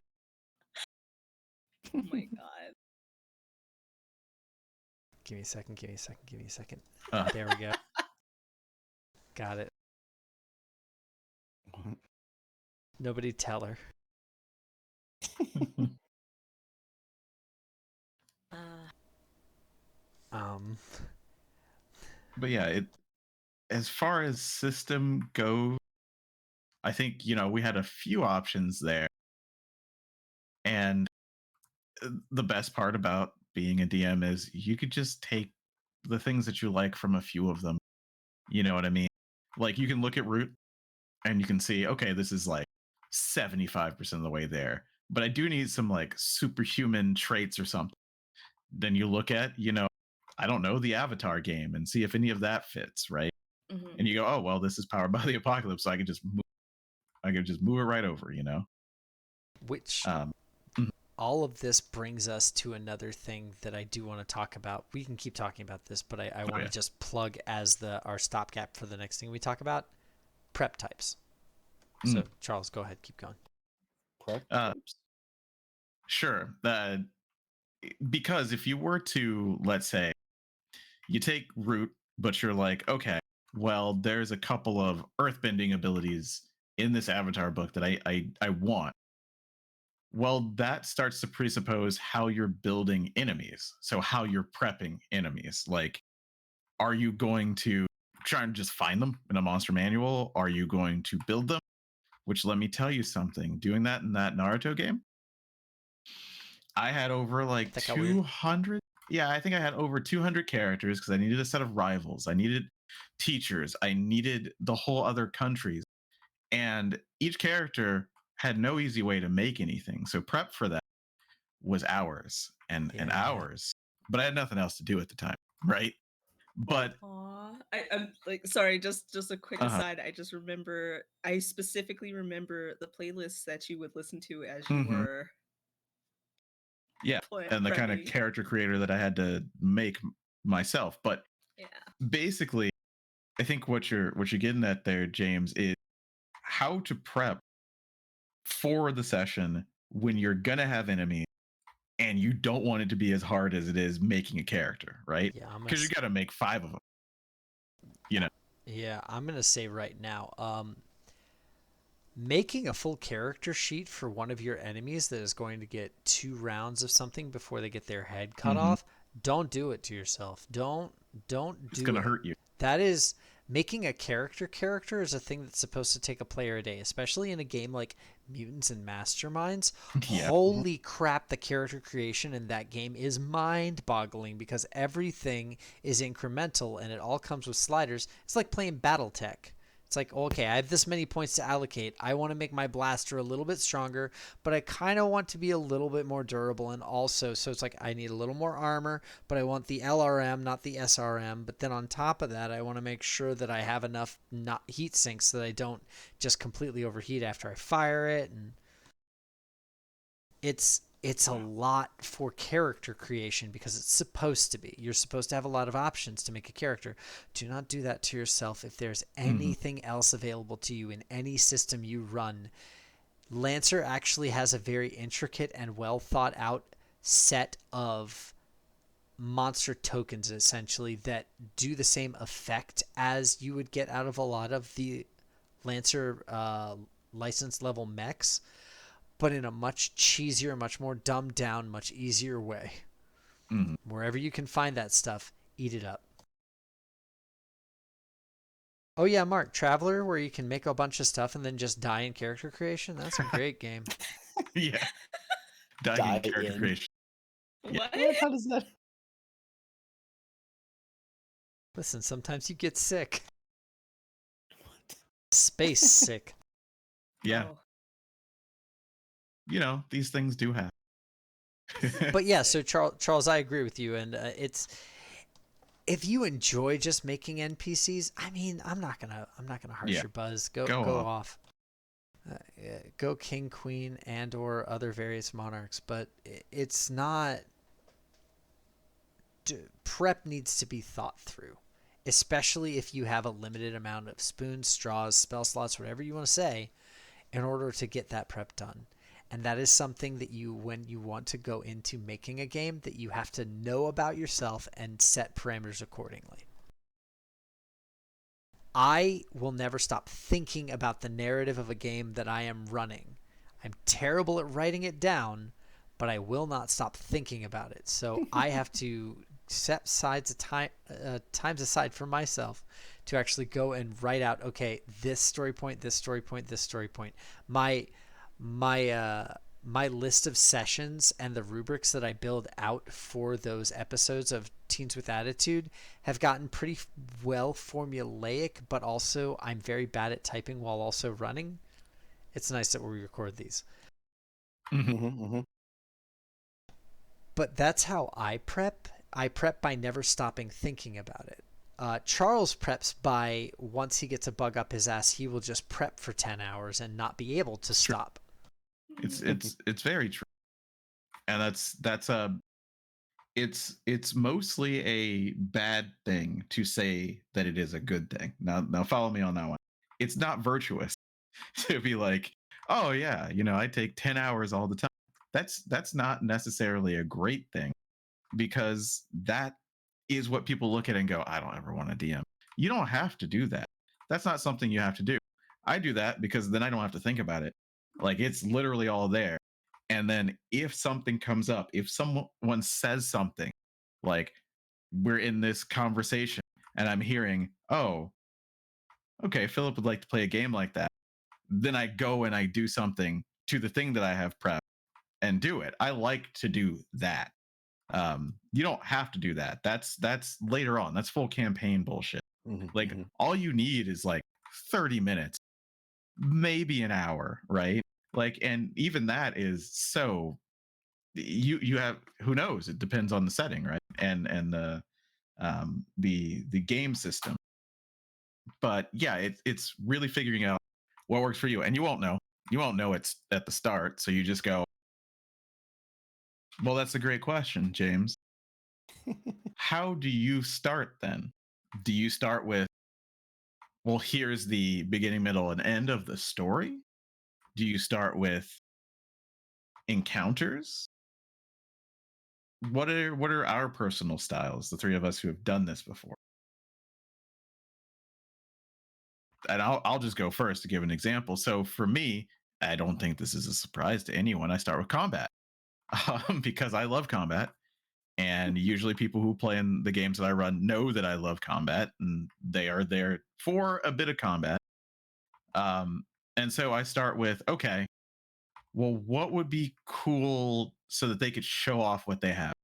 You know, like for example, I have a thief. Someone is playing a rogue thief and they don't think that jump will ever matter. Well, I'm going to make it matter in that combat, right? So I start with the combat encounters because that's the stuff that I know I would like to be more in depth on. Narrative, I probably, since I prepped for 10 hours, have a bunch of ways to go. This is just my style. So I don't care. It doesn't matter. Whatever you guys say will be fine because I have enough of the world to just pivot. So I tend to focus on combat. That's me. What about you guys? Like specifically, like James, for teams with attitude, combat isn't even really. I mean, it is, but So how do you usually start? I'll show you. Hold on. Well, I won't show you Yeah. because I don't want to mess with the cameras. But Right. the way that I start things is I pull out a script. I pull out a script for an episode, and that sounds like I'm writing a lot. I'm not. I promise. Don't worry about it. So I steal wholesale what I did with Lancer, and that is that there is a downtime set, and then a conflict is interspersed with those downtime sets. Downtime is kind of the wrong connotation for the way that it's set, but it is in fact correct for when you're playing tabletop, because downtime is something that I think doesn't get emphasized enough, and it is the main juice for when characters in any show and any media get to actually have those very interesting character moments. It was really cool. Let's talk about Honor Among Thieves. Have we all seen it yet? No. Oh no. The D&D movie? Yeah. Sorry. No, that's okay. How about Guardians of the Galaxy, the first one? Sure. Yeah. So there's a bunch of really cool action scenes and great chase scenes and adventures and things that you could see as translating to making skill tests against each other, all of these things. But the most memorable scenes to me are like when they're all sitting in the ship and Star-Lord is telling everyone how they're all a bunch of assholes, but as a group they could do one person's worth of good or whatever he said. And having that character moment, those are the key points that I try to spike whenever I'm making something, because I know I can make combat fun because it's Sentai shows. I'm going to have a goofy villain. They're going to have some crazy stupid ability that they do and flavored putties to taste or whatever they have going on.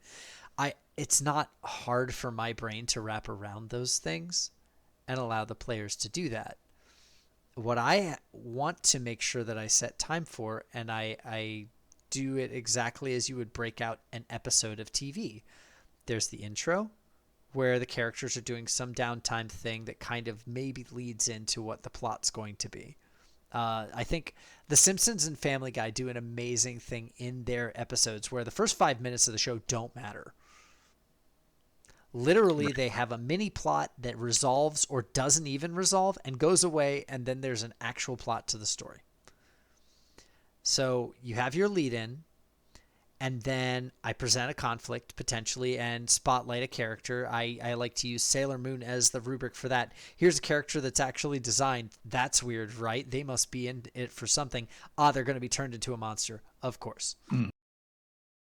So I introduce the characters to the day. I set a character that possibly will be presenting conflict. I usually will flash to the villains, and then I will have you all do some things. I will have a conflict arise.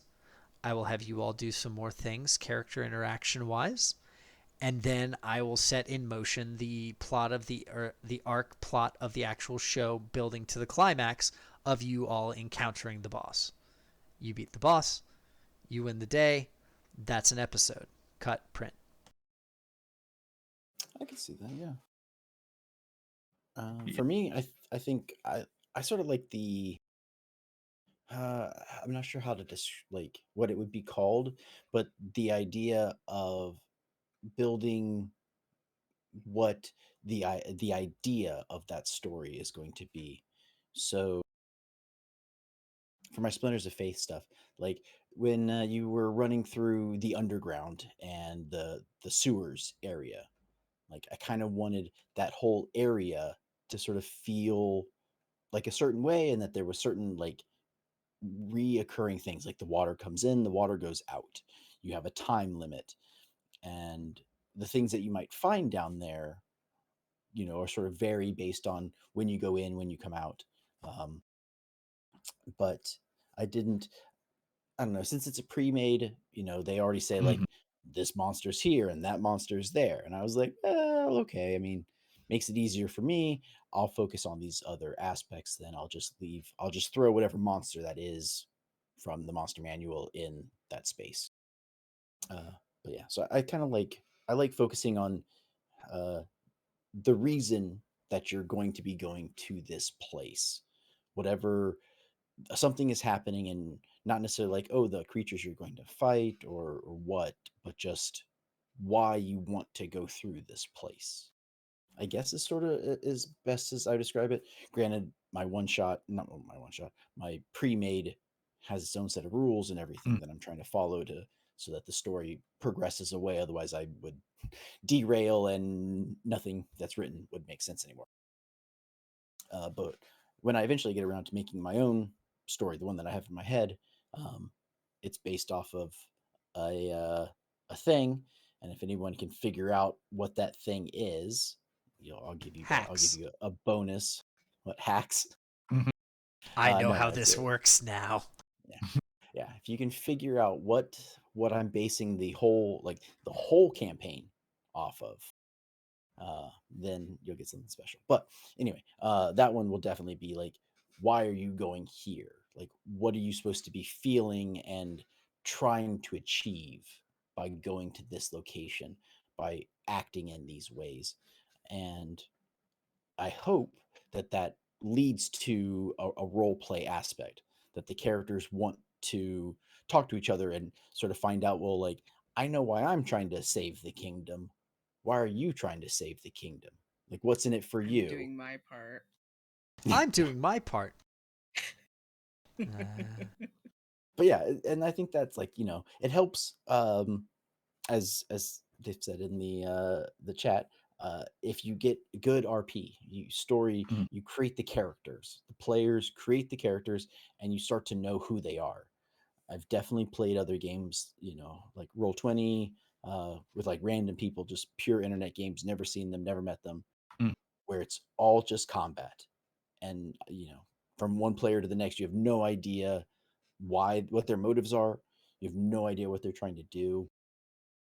I think one of my small tangent. I think one of my favorite things. Me and James were playing a D&D game, and we had gone somewhere, and we were fighting. I think kobolds. No, not kobolds. What are the half hyenas? Knowles. Knowles. Gnolls. And so I like threw one in a prison cell and slammed the door on. I couldn't lock it because I didn't have a key, but I was hoping it was too dumb to know that. And so I slammed the door and basically said something of like, you tell us what we want to know or you will starve to death. And they hate that. And then they told us what we wanted to know, and I was like, okay, I'm just gonna leave them. They'll figure out they can open the door once we're gone. And James was like, I'm gonna kill them. And he was like, he cast you cast something. I can't remember what. It was like a necromancy spell. And I was like, okay, my character blocks it. My character stands in the way of this attack. And James was like, pops up from the ground. You can't, like, rules is written. It just it's grasping hands from underneath, and it kills them. And my character like sees the cast, he gets ready to block, and it just underneath and kills the target. And I get mad, and my character like rushes his Was this character, in and it's Charles's like game? I don't remember. It was one of our one shots. Yes. Oh, well, one shot. Okay. I thought you were talking about maybe We because I did remember we fought Knowles in League Reasonable Discourse. Yeah. Austria would kill someone. Yeah, Ostro would absolutely just be like, no, that Null needs to die. So I don't maybe know. that's what it was. They're a But yeah, menace. like that. Like I thought, like my character didn't want to kill this thing. Like we're done. A life and death situation is over. And I was like, why would you do this? And we had a cool like in character, like I was screaming like, why would you do this? Like Wait. they weren't a threat. And Which your is the character was whole like, reason that I did it, because I wanted that fun character moment. Fuck that, Null. and then your character said something to the effect of like, these are creatures bent on devouring. They will kill. They will find more people to kill. Like, yeah, you can't tame them. Like they'll get out and they will go kill innocent people. Mhm. We cannot let that thing live. Yeah, I And think like, I it remember wasn't. this. Yeah, they're not Yeah. kobolds. Yeah, and I was like, you can't do that. Like there's no reason to kill it. It wasn't a threat to your life anymore. Mhm. Because that was my code. My code was I wouldn't kill unless I was going to be killed type idea. Yeah. Right. And And- Ostro goes was 100% just pragmatism. He was like, no, Yeah. we were here to kill these things, and it's going to die. So yeah, like those kind of like when you can know your character, and I don't even know that I knew that prior to the moment I decided to Right. say I'm gonna block the attack. Like that made part of my character. Like I already knew I didn't want to, And pacifist, I do believe that what I said, or I was like, that's awesome, it'll hit you. And then I looked and I read my spell. I was like, it's not going to hit you. It just comes up from them. I'm sorry. I think I even said, I'm sorry. And this, once again, come to my TED talk about RPing and using your entire sheet. That is an example of using your entire sheet for RP. People like to go, combat is combat. But in looking, going, I'm going to use this ability. And then Philip goes, I'm going to block that ability. Well, there you go. That's RP in combat right there. And then you realize, oh, I can't block it.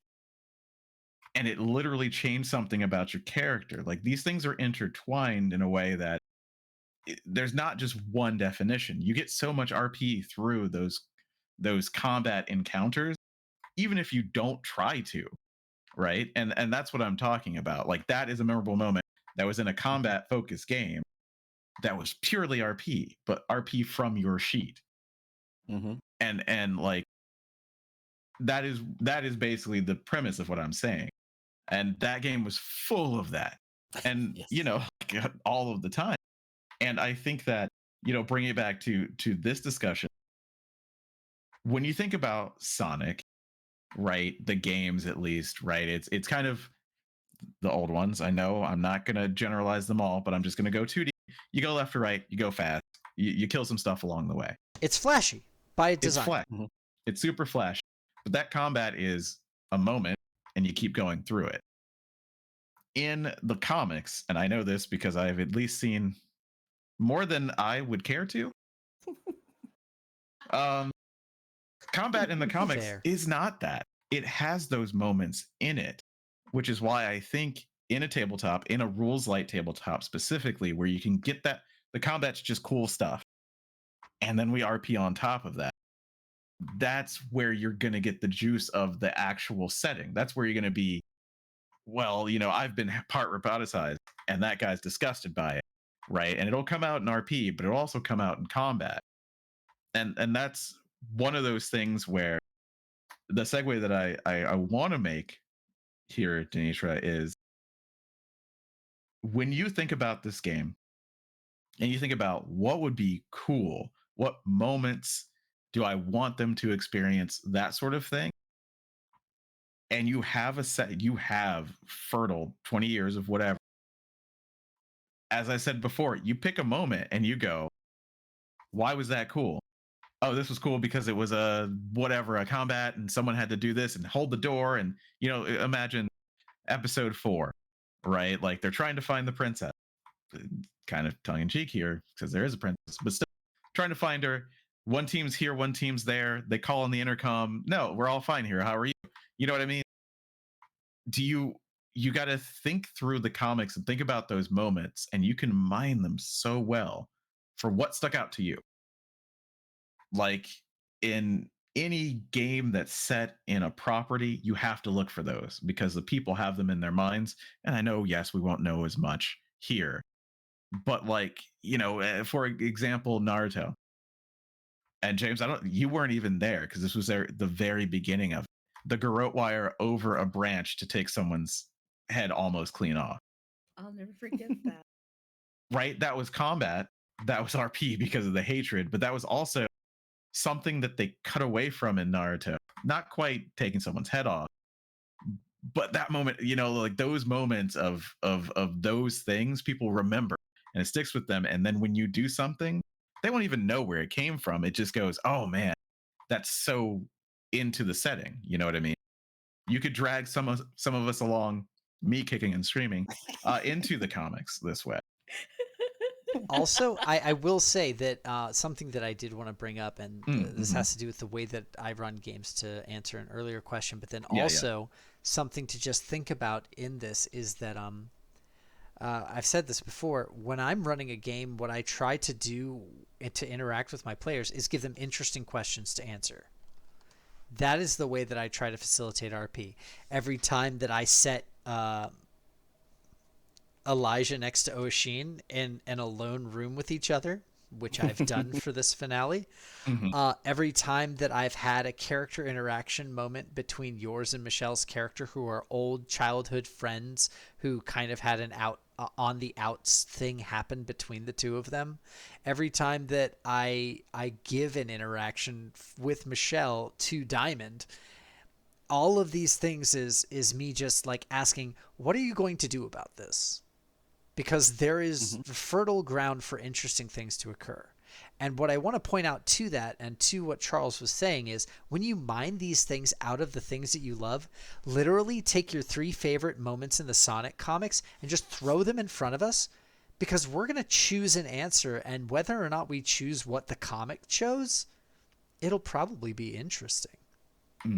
Yeah. Like, that's the whole point of fanfic, is to be like, but in my head canon, they kissed instead. All right, James. I know that was a direct call out to me, and it should work. Because that's one of the things that I wanted to say, is that this is just fan fiction. All playing D&D through an established setting is fan fiction. D and Diablo is fan fiction. 100%. And it's pretty great fan fiction. Yeah, fun fan fiction. Like when you have that to kind of weave in through, like, yeah, go crazy. What do you want to see? You know what I mean? Like, what was a cool moment that you'd like to see another spin on? What faction didn't get shown through this situation? The Aetherite radio game set, spoilers for 14, and I'm not going to go into it, set on another planet. And some stuff happened. And in the story, I thought nobody really talked about that. That's terrifying. Yeah. Like, what just happened to these people is insane. How would they feel? I don't know. Let's play through a story where you're one of those people. What a question. And see what happens. Yeah. Right.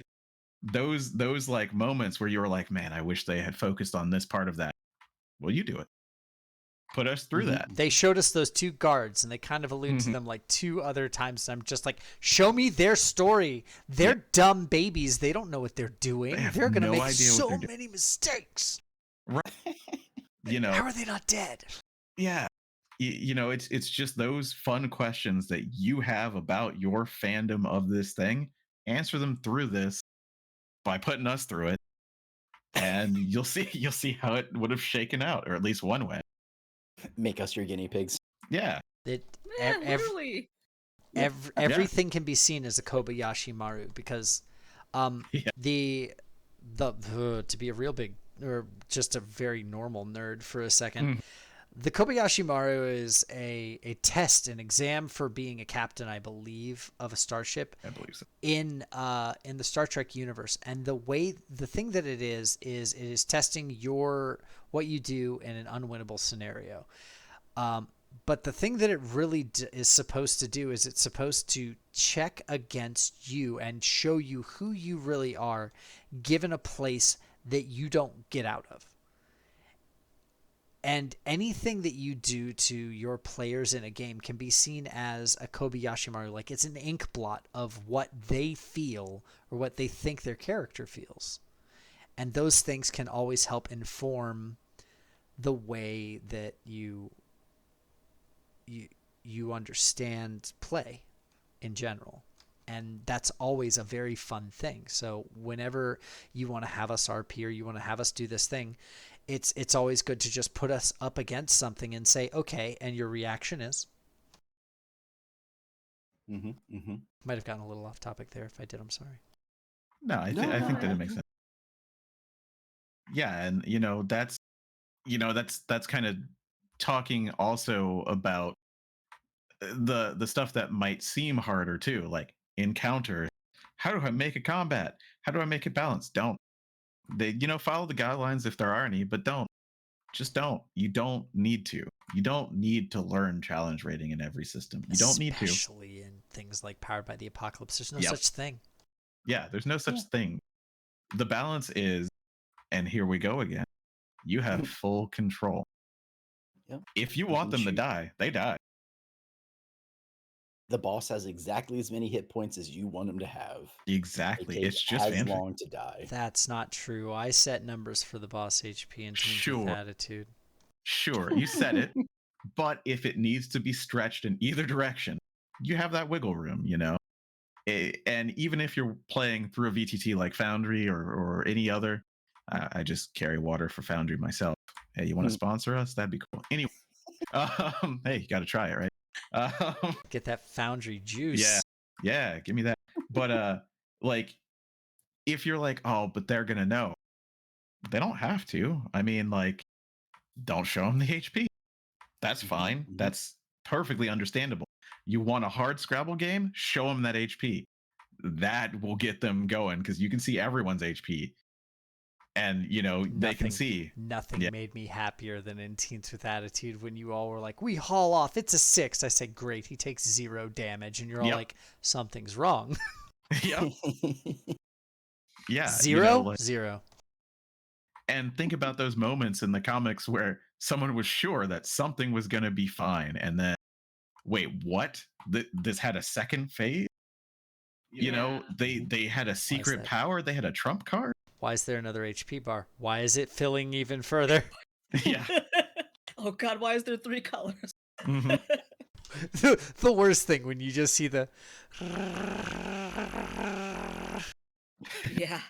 And I mean, when you think about it, and this is a question: do you even really need to talk more about combat with a beginner DM other than to say, hey, learn how the system itself works and make some interesting characters and know that you can control when they die and how much damage they do? Really, once you have that toolbox, once you think about it that way, what is prep but just going, that's a cool thing that I want to do?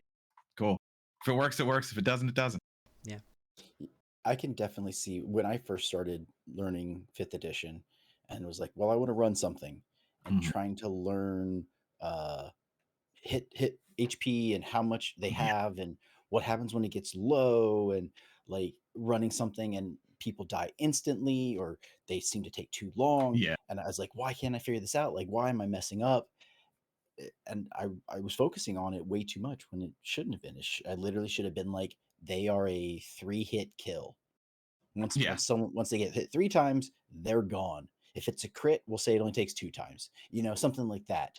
Yeah. Where it's instead of trying to be like, okay, well, you did 5 damage, but they have a resistance of 1, so that brings them down to this, and now you're gonna hit them, and not, it's not worth it. It's just like, or minions. The idea of minions, what was in 4th Yeah. edition, they got rid of it for 5th. 1 hit. They have HPs for depending things like sleep and whatever, but Mm. if they get hit, they die. That's it. They're Yeah. out. They're gone. And I mean, more than just combat encounters. Oh, sorry, Phil. Go ahead. No. That was the end of my statement. I started to sort of trail off. Okay.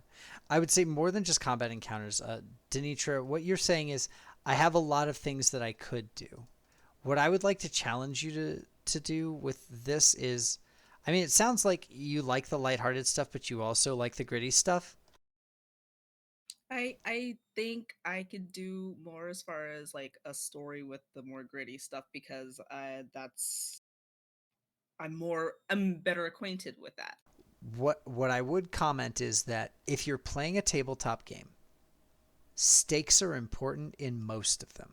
Not all, but that if you don't have stakes, if Bugs Bunny can get squashed a million times by a mallet, or Roger Rabbit is a better example, can get bonked a million times by a mallet, and until you put him in dip, he's fine. Mm. There's no real like story through line there because of course he's gonna be fine. He's Roger Rabbit. Those knives don't mean anything. He's gonna avoid those. Even if they did hit him, they basically passed through him. It doesn't matter. Yeah, but Roger Rabbit has other things to worry about, like keeping his marriage intact. Yeah, exactly. There you Oh, I was like, Bugs Bunny isn't married. Roger, I switched to a more slapstick because Bugs Bunny, by definition, usually does not get slapstick more than once per episode of thing that he's in. Mm-hmm. Yeah, he's like Vin Diesel or The Rock. Like they have to win. He gets one. Yeah, they Bugs get one wasn't punch The on Rock. him and then he wins. Yeah, Bugs Bunny did it first. You heard it here. Yeah. That was in his contract first. Mm-hmm. Tex Avery looked down, looked up, and said 2 things. 1, I have to choose actual carrots. Give me a trash can. And 2, Bugs Bunny wins. Mm-hmm. No, wait, that was Mel Blanc. Yep, Mel Blanc was the one who did it, not Tex Avery. He was the animator. But I agree with your idea on the stakes. Like things have to, there has to feel like a reason. Like things die or they don't for a reason. They have to. Yeah. But and as Mark Song says, the time limit also helps. Sometimes that like idea that like we've got X amount of time before the asteroid blows up. You know, we need to. We can't just be like, I'm gonna take a nap now. Yeah, you boys can't have makeout time. It's time to save the world first. We save the makeouts for after we save the planet, I guess. Yeah, that goes for you and Loverboy too. But that's if we can manage to, they're just gonna die. You're just gonna have 5 Rangers left, 4 Rangers left. Oh my god! I don't know. Well, we'll have our dramatic last kiss then if we're gonna die. So okay, get ready for that. I am actually. All I have to say is no one died. You wouldn't like it if you died. I really wouldn't, but yeah, I'm looking at you, James. Kill someone at your own risk. The fact that I gave you the fact that I know of anybody, Charles is certainly the one who remembers I gave him a director point, is certainly the genie wish where I'm the djinn and I'm like, haha, I'll trick, and then Charles walks up and I go, uh-oh. I'm not gonna wish for more wishes. That's fine. Good. It doesn't work that way. Yeah, exactly. So, Mark, to answer your question, and this will help get us back on track too, we don't know when Denitra's going to run a Sonic game because she's still trying to figure out how confident are you feeling so far, Danitra? After this, I feel more confident than I did before today's shitting. Yeah, the shit. But I also know that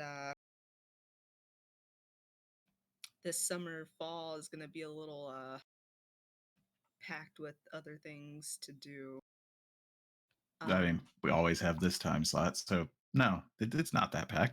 I mean, I wouldn't say we always have this time slot. I don't know. Like, if there's anybody who really wants to start up their next game, I don't want to be like, hold on, I might run something. So I don't want to, you know. I mean, I'd like to. I think I would appreciate the project, especially if I could come to you guys with like help. Not anything too much where Mhm. like anything would be spoiled for you, but Well, I will. I don't know. Like I said, I feel more confident after we've talked about it, and I can explore more systems and whatnot. And who knows, maybe looking through those systems like myself might spark some, Mhm. Spark some joy. There, yeah, there's Yeah. definitely something to be said about figuring. You got to game yourself, right? Before you can game at a table, you have to game yourself into getting to that table. yeah, You have to know what makes the juices flow for you in a way that works and that will spin out results. For me, it is overloading my brain with a bunch of stuff. I want to start running a fantasy thing here shortly, and in order Mhm. to do that, I have been shotgunning Grand Blue because it's actually just good basic fantasy Mhm. stuff. It's a lot of fun. So I watch a bunch of things that I enjoy, and that gives me ideas to move forward with.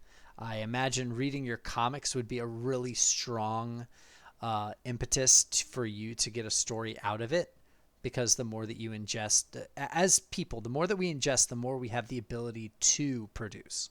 Mhm. yeah. Yeah. Definitely can do that. Yeah. And once again, I'm pounding the table for this.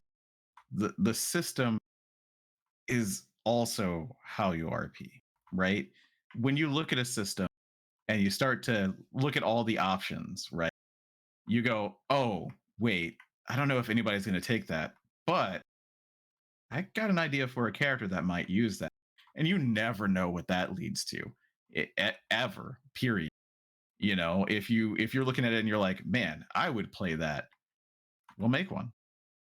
Literally, just do it. Like, it'll help you learn. It might be, a character later on. Don't do this for everything because, like we said, you shouldn't over prep. But like that intellectual curiosity will get you something out of that. You'll at least know what the characters could have, what they might pick, what you could maybe try and convince them to pick. I've never done that. No, no, no. No, I've never ever gone, "Oh man, isn't this cool? Isn't this what you like?" "Oh, it is." "Cool. Well, my prep much easier now." Like that's you know. So once you start to look at these systems, like you don't have to go too hard, too ham. Like even just look at the example of play. Most games have little examples in there, like this is a little round of combat or one character's round, and you look at that and you go, "Okay, that made sense. That's not a big deal." Right? Or you look at that and you go, "I don't want to deal. I never want to do that shit. No way." And you go, "That's not a system for me." Mm-hmm. At the end of the day, I've been taking a little bit of notes here. Danitra, here are the four things that I can think of off the top of my head, just four basic things because I like logistics that you need to run a game. It's tabletop RPG, so you need a system. You need an idea for one session of it. You need players and you need time. That's all you need. So what is this? SIPT? SIPT? Yeah. Wait, hold on. I can do this better. If we switch time and players and we say more time, then we can have it be simp. Oh, that's perfect. Yeah. Absolutely perfect. Simp for your RPG needs. Yeah.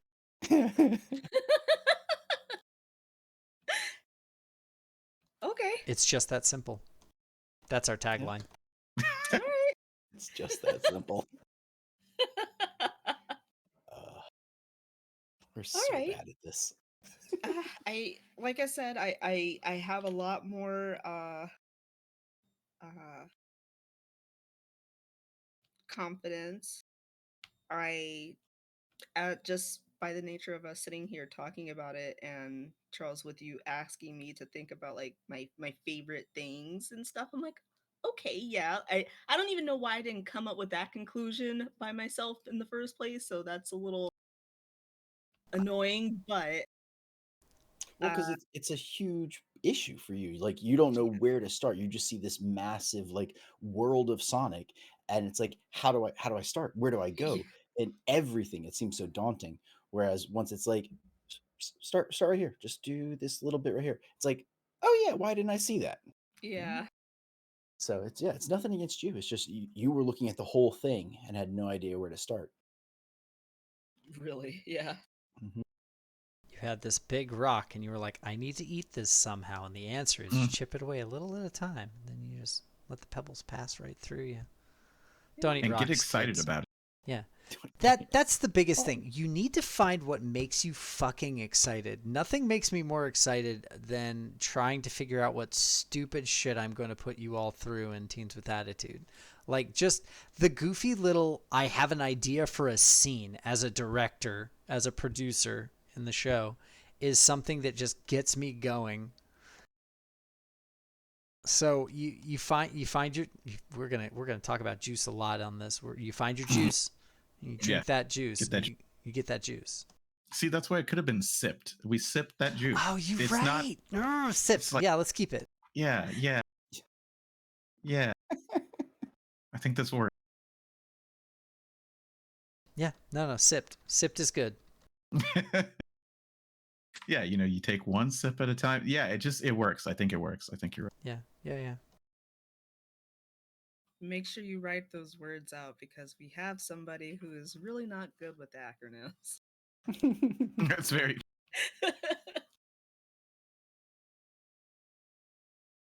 I'm trying to keep a little bit of notes in a document. Mark, yeah, we can. You know what? Let's put Danitra on the spot. Danitra, what are some like ideas that you would have for things that we would be going through? So I guess right with the cyberpunk, is that just that the darker fantasy type idea? Is that the one you think? Yeah, yeah. I think like the first idea that has always come to mind. Uh, if Is you the think cool of Sonic? yeah, the cool Sonic. So if you think about that cool Sonic cartoon, if you think about the opening theme, what are they doing? Laying out a banger. No Well, idea. other than the banger, I know you haven't. I know you can't think of it off the top of your head, or you haven't seen it. But in the opening, there is definitely some sneaking, some reconnaissance. They are in the city where there's robots creeping around, and if they see you, the whole They cart you city's away in a gonna paddy light up. wagon. Yeah. And they're trying to get in and they're trying to blow up like a robot's facility. Because if you slow down the production of robots, then perhaps maybe some of your friends will stop getting kidnapped in the middle of the night. Mhm. And Okay. so, Okay. yeah, so I was thinking, like, heist stories are fine, but this isn't a heist. This is either a rescue mission or we're going in and we're destroying something. This is liberation. Yeah, Vive la this is revolution. liberation. Yeah, exactly. Like you're toppling a tyrant. Like on behind everything, you're trying to get rid of a tyrant. And if you yourself, your team doesn't feel like they can like directly go up against them, they're going to make everything inconvenient for them I like it. until everybody else can take down that tyrant. So, So sappers. yes. Mm, Not to belabor a point, but there's a I was gonna say there's a from Powered by the Apocalypse. Isn't Blades in the Dark a Yeah. heist a It is. heist mod for Powered by the Apocalypse? It's just like add-ons to it. Blades in the Dark is its own system. Yeah. It is a, But I think it is a 2d6 system, but yeah, I think it is very close. very core different from Powered by the Apocalypse. It is built. Forged in the Dark is the Powered by the Apocalypse for Blades in the Dark, because Powered by the Apocalypse comes from Apocalypse World. The D20 modern for Apocalypse World is called Powered by the Apocalypse, and it's basically you use playbooks and you use all the different modifiers that it has built into its core to make your game. Very versatile. Blades in the Dark has a bit more complex systems on top of it, but it is considered a more well-rounded game because of it. But it has a lot of like there's a lot built into that system that is, this is your crew and you are a band of X, Y, or Z, and you have reputation and you have things like that. So that could be good. That could be very appealing, depending. Okay. For some reason, I thought it was so it's Forged in the Dark. Okay. Oh, For okay. some reason, I thought it was like so. Forged in the Dark is the thing, and then someone made Blades in the Dark to go on top of that. Other way around. Blades in the Dark was a lightweight-ish Apocalypse World game that is that has a hack for it, basically a system that you can apply to a game called Forged in the Dark. So whenever you make a game that's based on the Blades in the Dark system, you credit it as being forged in the dark, because Okay. that lets people know that, oh, if I know how to play Blades in the Dark, I can play this. Just like with Powered by the Apocalypse, which honestly is now, oh, I know how to play Powered by the Apocalypse games, but before it was, oh, I know how to play Apocalypse World, I could play this. Gotcha. Okay, I see. Sorry for that tangent, everybody. Nobody else cared. No, Sorry. I mean, it'll help. But yeah, It's good to know. I've always thought Blades in the Dark sounded interesting because of their like flashback and Mm. their like time wheel thing where you have to like do stuff before it hits midnight, or you've got 6 counters, and then every time you do something, it uses one of the counters or 2 of the counters, and once you hit the final one, the action takes place. Like if you want to lock pick a door, you have to. This will take 2 turns of your 6 or whatever, something like that. Yeah. And the flashback system of like you hear a guard coming. It's like, so in the past, I want to, and then you lay out your whole like Ocean's 11 idea, that moment, and then that describes what happens when the guard walks up, rather than like before you ever get to knowing there's a guard, you try to plan like, I'd like to go find who's going to be on duty this evening and bribe them. Like that may never happen, right? So then that whole idea just goes out the window if you do it like in the moment and you have a flashback of to how you're able to do it. Ocean's 11's through 27 style. It's written to be a perfect heist system. So. Yeah. Because hey, winning is fun. Mm-hmm.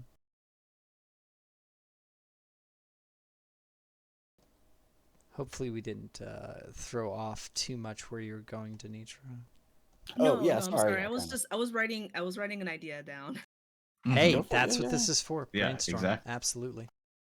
So And if you have any other ideas, we'd love to hear them. Mm-hmm. So there's also the aspect, a lot of the early stuff, like in both the comics and like the earlier cartoons, since once again 90s and the publications were for like younger people, there was that younger character that's like, I'm gonna prove myself, oh no, I'm in trouble. The Wesley So is what those are called. yes. Yes. So that can be part of the story. We could either be Tails. somebody could be a Wesley or a Tails, or the objective could be trying to save a young dumbass who has decided that they are going to be dumb. yeah, be dumb. Be dumb and assery. Yeah.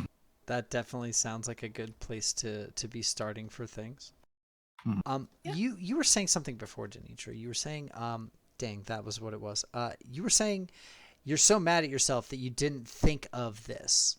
Uh, just thinking of the things that you like about it and putting it in.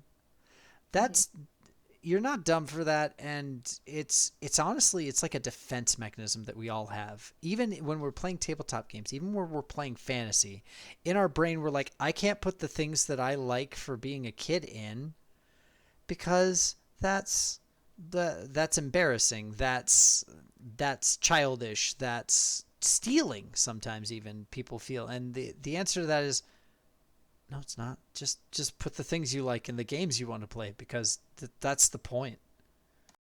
Mm-hmm. If there's a turning point in an episode, like the idea that y'all's mechs would get blown up is something that I always was sitting on in my back pocket because of course they would. In season 1 of the Power Rangers, Lord Zed just aims randomly at them and all of them get sunk into lava or something. It was very poorly edited, but the idea that it's like, you don't have Zords anymore. Get fucked. Yeah, deal with that. See, behind the scenes, we know is because they were switching over To another product. different stock. Yeah. They were pulling what we like to call a Robotech. The less said about that, the better. Oh, yeah. But so those sorts of stupid little things that once I get them in my head, and I hope you're getting a lot of those in your head and writing them down right now, is those are the perfect things to put in a game, is the little things that you remember fondly that you love. You gotta kill Optimus Prime because that's where the feelings happen.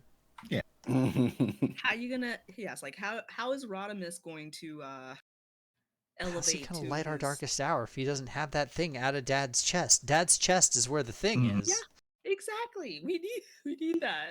How am I going to run Naruto without a Chunin exam? You know, how am I going to run Naruto without that little bit of a tournament arc? It's shonen, right? That's why you want to do it. Just like the Sentai game. Yeah. Just like the Sonic game. You know what I mean? Yeah. So knowing what people, and especially you, like about it, you just throw that in there. Oh, of course I love the Chunin exam and tournament arcs. Are you crazy? That's just combat. But in between, there was so much character, sacrifices, losing on purpose, Yeah. that's because you know that you can't do it. Shikamaru right? is just forever carrying the entirety of that narrative. He should totally be the Hokage. Well, yeah, but that's fine. That's he should, but don't tell anybody that. And if you think it, no, you didn't. But you get those things. Like I'm thinking now of Mage that you ran, Philip, right? Yeah, the Mage that you ran were mages. It's modern day. The stuff that you like about mages in modern day, you put into it. What would happen? The questions that you like to ask, like what would happen if we were mages in the city? How would that work? Turn a swimming pool from water to gasoline. Yeah. That's what I was thinking of too. That's exactly what I was thinking of too. And then we have to find the specific density and figure out if you could even float in gasoline. And I think the answer was no. You can't, and it evaporates so fast that any light nearby, like electrical lights, would probably ignite it. And you just, within 2 minutes, you'd have a massive fireball. Yep. Exactly. Bad news all around. So do it. The specific heat temperature of gasoline is too low. That might be controversial, but I'm not afraid to say it. But it's those cool things that you have to put in there. You have to do it. It's just fun. There's gonna be a loop. You're gonna have to put a loop somewhere. It's Sonic. Even if we don't go on it, you can just put it in front of them and then not do it. That's also super powerful. Just start to walk up it and then be like, why would I go all the way around when I can just literally step across? We live in a 3D world. Hop, move. Yeah. We live in a 3D world. I can just jump across and keep going. We have to at some point be terrified of drowning. Oh yeah, absolutely. Like only one person in your party can swim.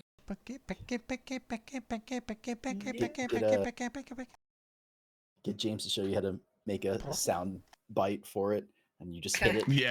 We all freak out. Oh God, my hair still stands on end when I hear that sound cue. Same. They had Yeah. it in actually, and it killed me.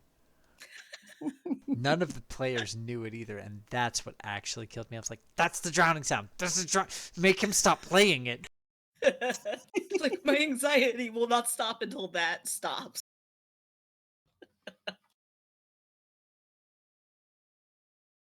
But yeah, there's so many things you should mine everything you can. That is 100% the truth behind running anything. Is be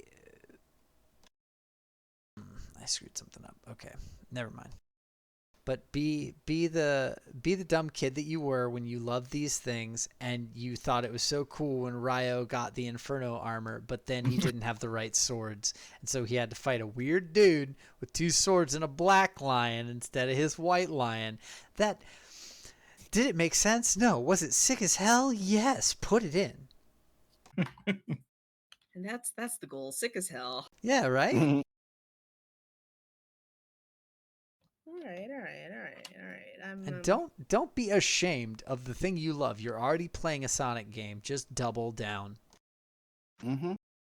I will forever be trying to get over that hurdle, but you know. Oh, I know. No, we all do. And that's the stupid thing is it is such a big blocker until you realize it doesn't have to be as someone trying to run a game. And then it opens up this entire world of, wait, I'm allowed to just do all those things that I love? It's like, yeah, who's telling you not to? Me? Oh, why would you do that to yourself? No one else is telling you not to. There's not some policeman who's like, you're not allowed to like Sonic. I mean, there might be a policeman who's against people liking Sonic the Hedgehog. I don't put that past the world. Sure. But his job is not specifically to tell you, to enforce not liking Sonic. So yeah, shows up at your house. How dare.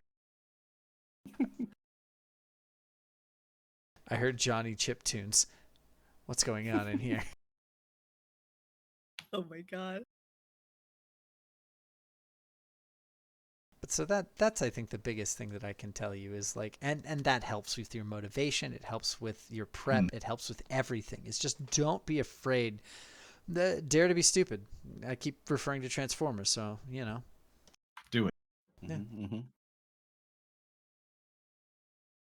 trying to think if there's any other, like I was trying to think of other like what's the word, ideas or cues that helped me when I was trying to get past that first hurdle of being a DM, of like what else, like my internal hangups. If I don't know if you guys can think of any that sort of like, you know, one of the stopping blocks for you originally. I would say for me still, as far as world building and anything is concerned, like when it comes to homebrew, one of my biggest hurdles is it has to all make sense right now. Can't do it that way. You can't live your life that way. Live in chunks, live in pieces, live in the smallest deployable piece that you can. Use agile development as a process for your game creation in the tabletop space. If you have a scenario that you can set up and you think you have a bunch of things around it, just blot those a little bit until they're fully ready and keep going with that scenario you have, because the scenario sounds good.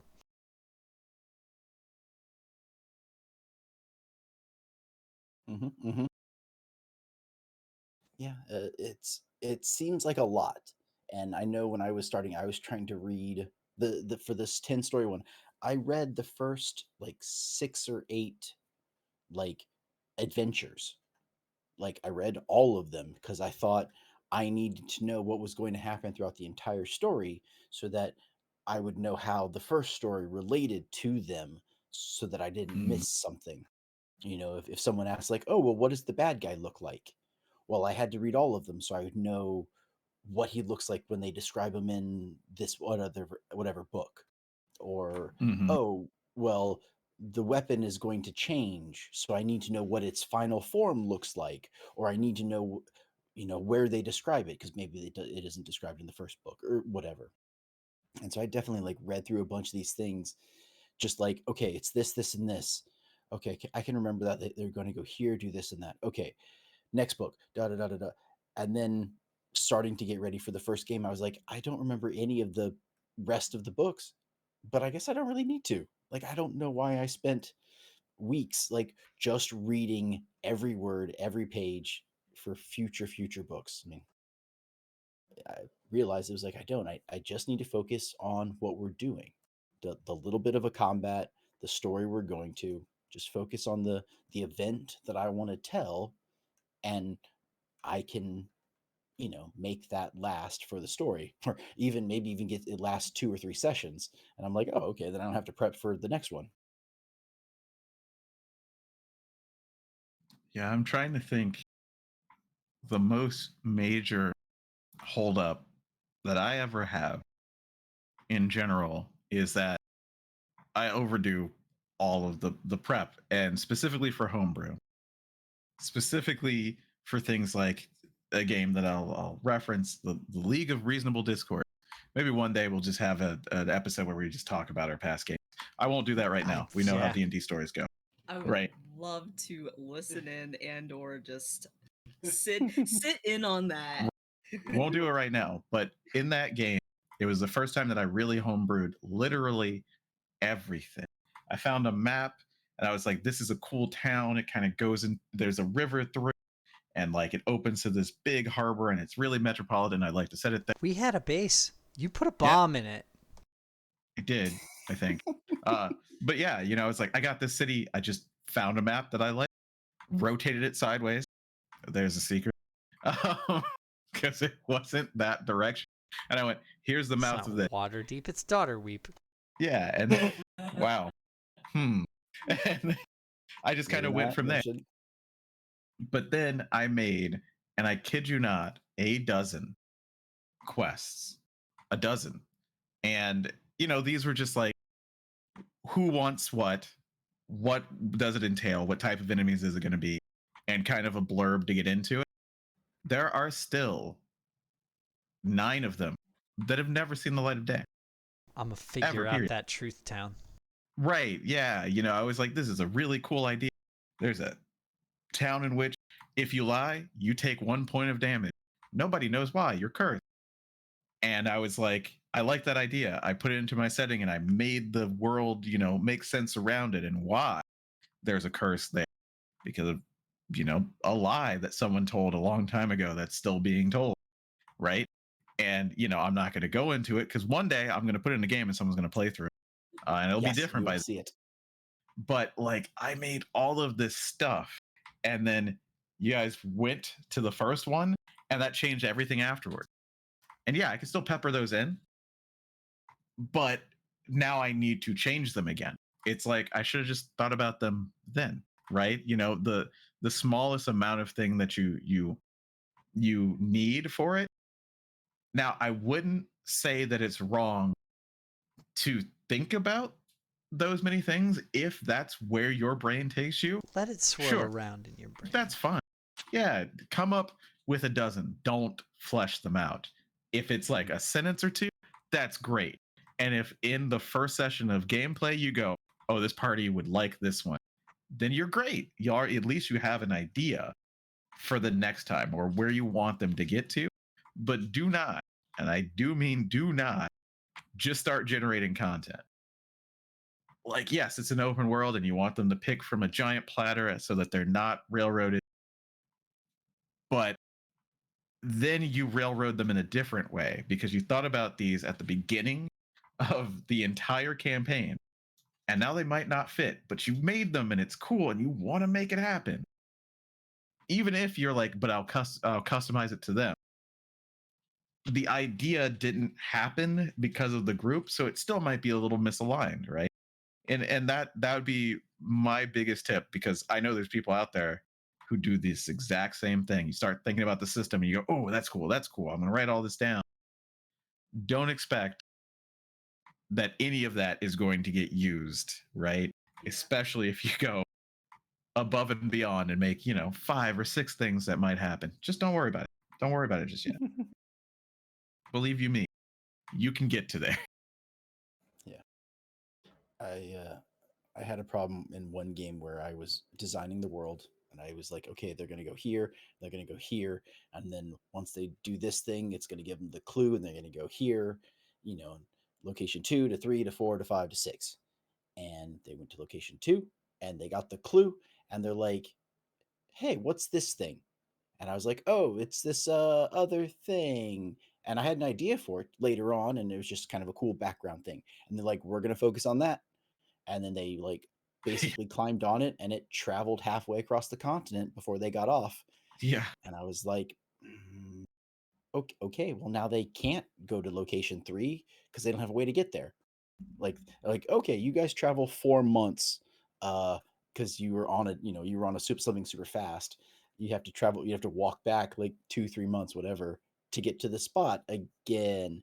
So all of that stuff just kind of became useless, and I had to find a way to like, part of it I was like, oh, well, they were going to do this thing here, now I'll make them do it there, and stuff like that. But a lot of the stuff I just kind of lost because Right. in my head I was, here's the railroad tracks, they're going to go right along this path and see these locations, and this is going to be that story.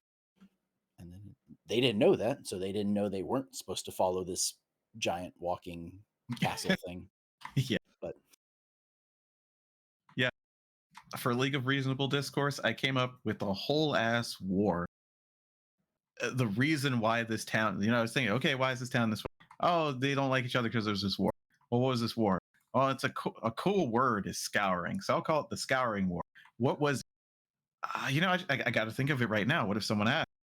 Nobody ever asked. Literally. It was like, oh, that's a cool thing. That's a war. Maybe we'll get there one day. Why do I know the generals of the war? Why do I know why it happened and how it ended? Why is one of them trapped in a spear? Sure, yeah, exactly, right. What is any of this?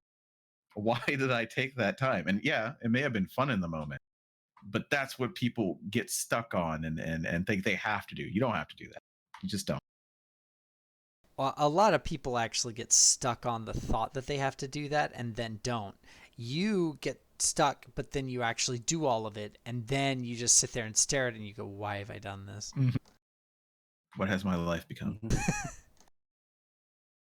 I would say that the sandbox comes like what Philip was saying with its own unique problems. Mark, you were saying in chat, you could just literally improv the entire game. It's like, you could, but then you're the railroad. If you write out a story, you at least have something that allows you to paint around you. Otherwise, you're just sitting there going and trying to project it. That's real hard. Don't do that on your own forever. I can't recommend it. Because then not only are you trying to keep track of the ideas for the story that you're creating, you still have to keep track of all the little stuff, the enemies, the combat, the terrain they're dealing with, what the characters can and can't do. And then remember There's a that lot. 5 times down the road when they come back to that thing. I would be fucked if these TWA sessions were not recorded. I don't think you all understand that. No, I get it. My lowest point in that was I had 2 enemies that had a ribbon dancer weapon because I think those are fun. And I didn't remember that I had already done one when I did the second one. You were like, you already did that. And I was like, oh fuck, it's a hula hoop instead. Oh no, Yeah. my shame.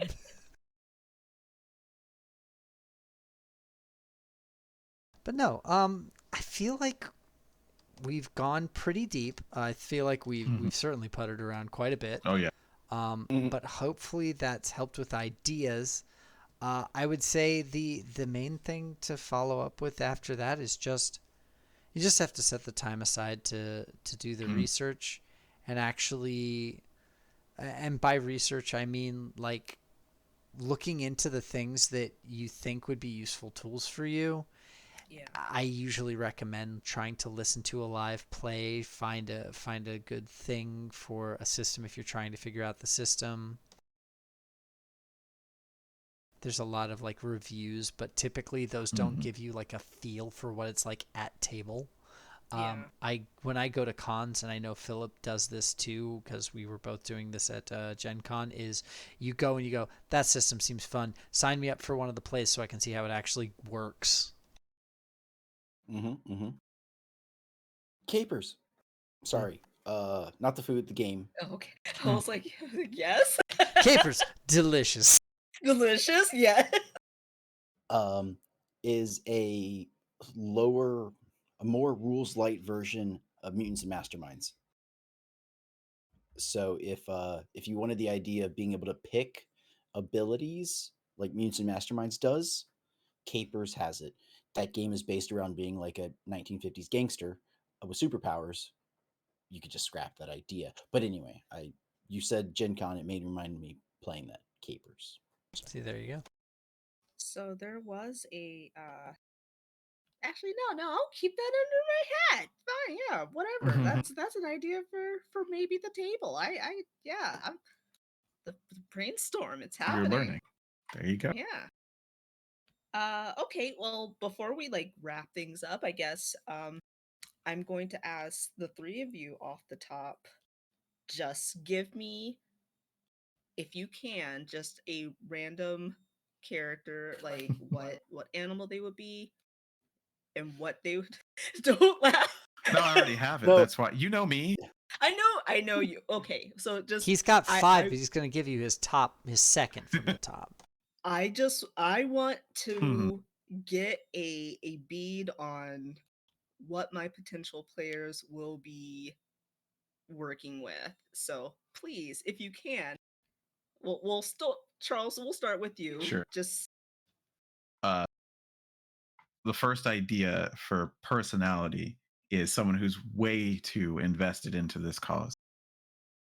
Far too invested, far too serious about it, very stuck up.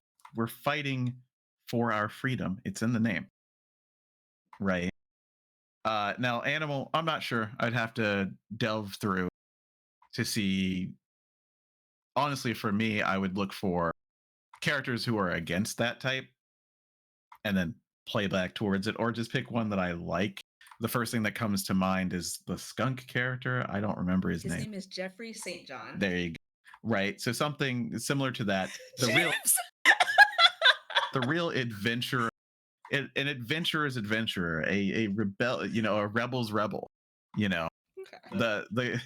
The person who thinks unironically, and I mean it wasn't ironic in V for Vendetta, but the person, the idea behind the mask, that's bulletproof, right? Yeah. Those type of ideas about rebellion. And as far as abilities, I don't know. Really wouldn't matter to me at that point. I would just pick something interesting, something that nobody else picked. You know how I operate with that. I just pick a class or archetype that nobody else has picked. And I just kind of roll with it and learn why I like it or don't like it. Okay. But yeah, that's the idea so far, at least personality wise. All right. So I was thinking, I don't have it super flushed out, but I think something like like an explosive expert. Like I don't know why they have a French accent in my head, but they do. Hey, that works Bon because there's Voyage from The Incredibles. That's what I thought of immediately. I was thinking, I mean, yes, Tom that Old is Fitz true. is ridicule. No, I was thinking of is it Atlantis? That guy. Oh yeah, him. Yeah, it was Atlantis. It was. That guy that's just a little too focused, a little too excited by explosives. Like when you said a sapper, made me think of someone that goes in and like gets under, and then maybe like either a raccoon or like a mole really plays to that type. But yeah, just somebody who's like super invested in explosives, and like has like constantly, like he's like holding a stick of dynamite. Sometimes it's lit, sometimes it's not. People are like, what are you doing? And he was like, just live dangerously, my friends, and like walks off scene or whatever, and be like, what is he doing? That's super dangerous. Like, why is he with us? Type personality, I think would be a lot of fun to just kind of like play with. Yeah. That does sound totally fun, and I'll give you a character who I immediately thought of later. It doesn't have to be here. You don't have to play that character. You could totally be a French whatever who Like, yeah, I don't know likes why explosive. French came to mind, but it just did for some reason. Like I mean, I'm why thinking not? of a character. There's characters with all sorts of accents, and they've all lived in this one spot their entire lives, right? So Mhm. you can be whatever you want.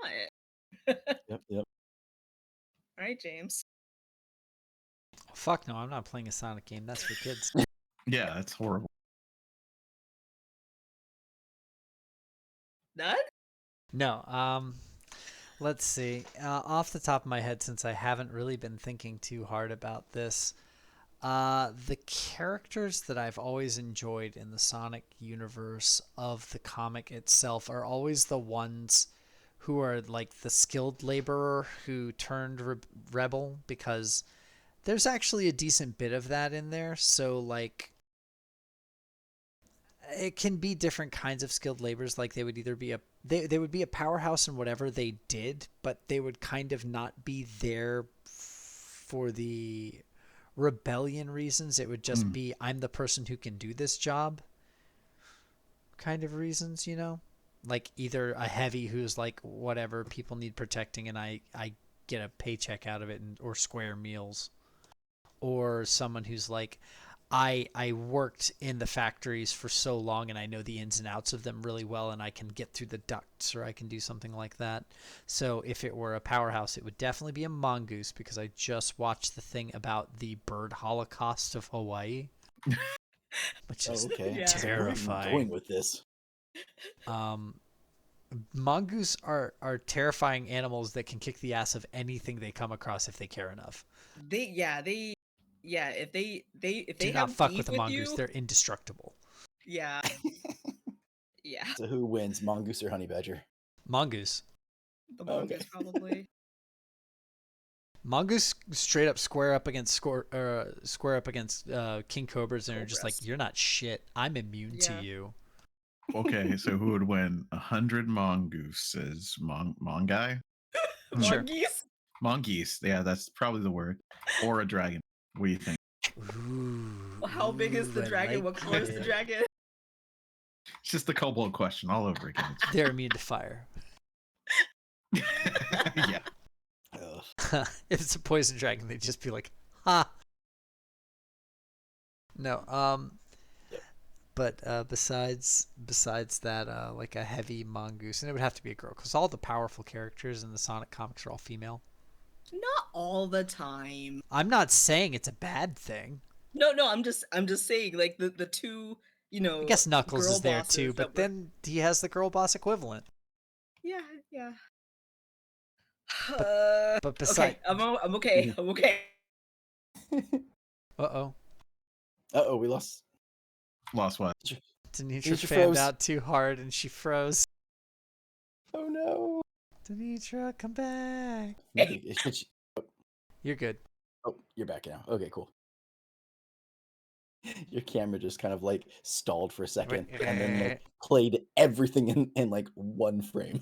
That's hilarious. Was Yeah, I Go ahead. I was having some mental anguish, yes, because The characters are not allowed to be used anymore. I know.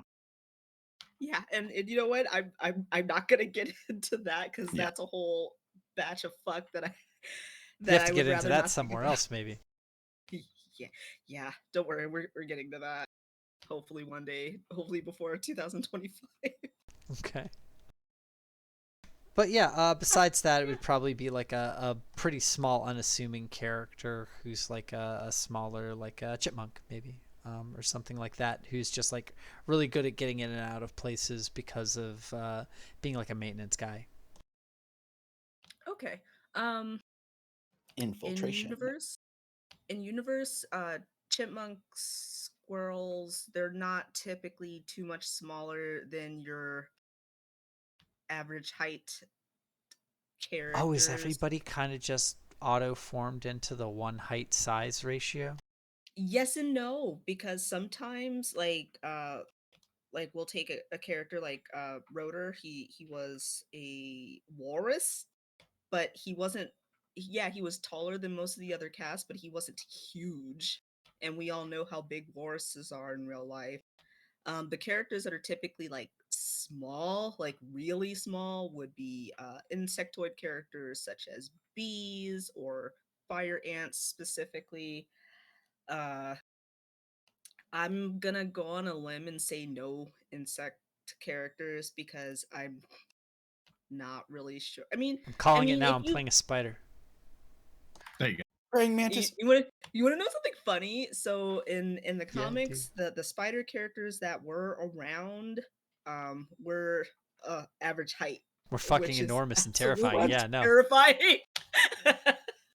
Do they still So walk on like all 8 legs, or do they stand on like just 4 no, of them? they just stand. At least the character that I'm thinking about, she stood on 2 legs, but had like a lot I of gotta arms. give you shit now. Was she hot? So you never saw her face, but I guess if you think Melina is hot from Mortal Kombat, then you'll probably think she's hot. So yes, Fucking Sonic Comics, you've done it again. but so you know what? Sally's I naked changed my the mind. entire comic. It's I'm gonna just crazy. DM you, Philip. There is literally a character named Bean the Dynamite. He is a woodpecker and he loves explosives. Well, woodpecker makes sense. They're crazy. Yeah, Plus, they can get in there. they hit the head too much. They- And James, it's funny that you mentioned, a cool powerhouse female mongoose character, since there was literally a character named Mina, the mongoose, and she was trying to be a speedster because she admired Sonic. Aw, that's adorably It is misguided. adorable. Yeah, it really is.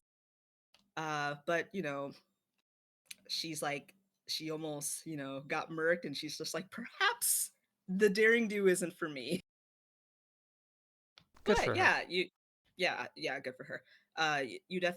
You all definitely have options. I can definitely help you come up with stuff. That's a mongoose. I hate this again. Yeah. That's literally I a cat found- with a pink wig. She has rounded ears. That's good enough. I mean, come on. Does Sonic look like a goddamn hedgehog? He's got I like how it spikes. says for Being the Dynamite, he's a woodpecker / duck.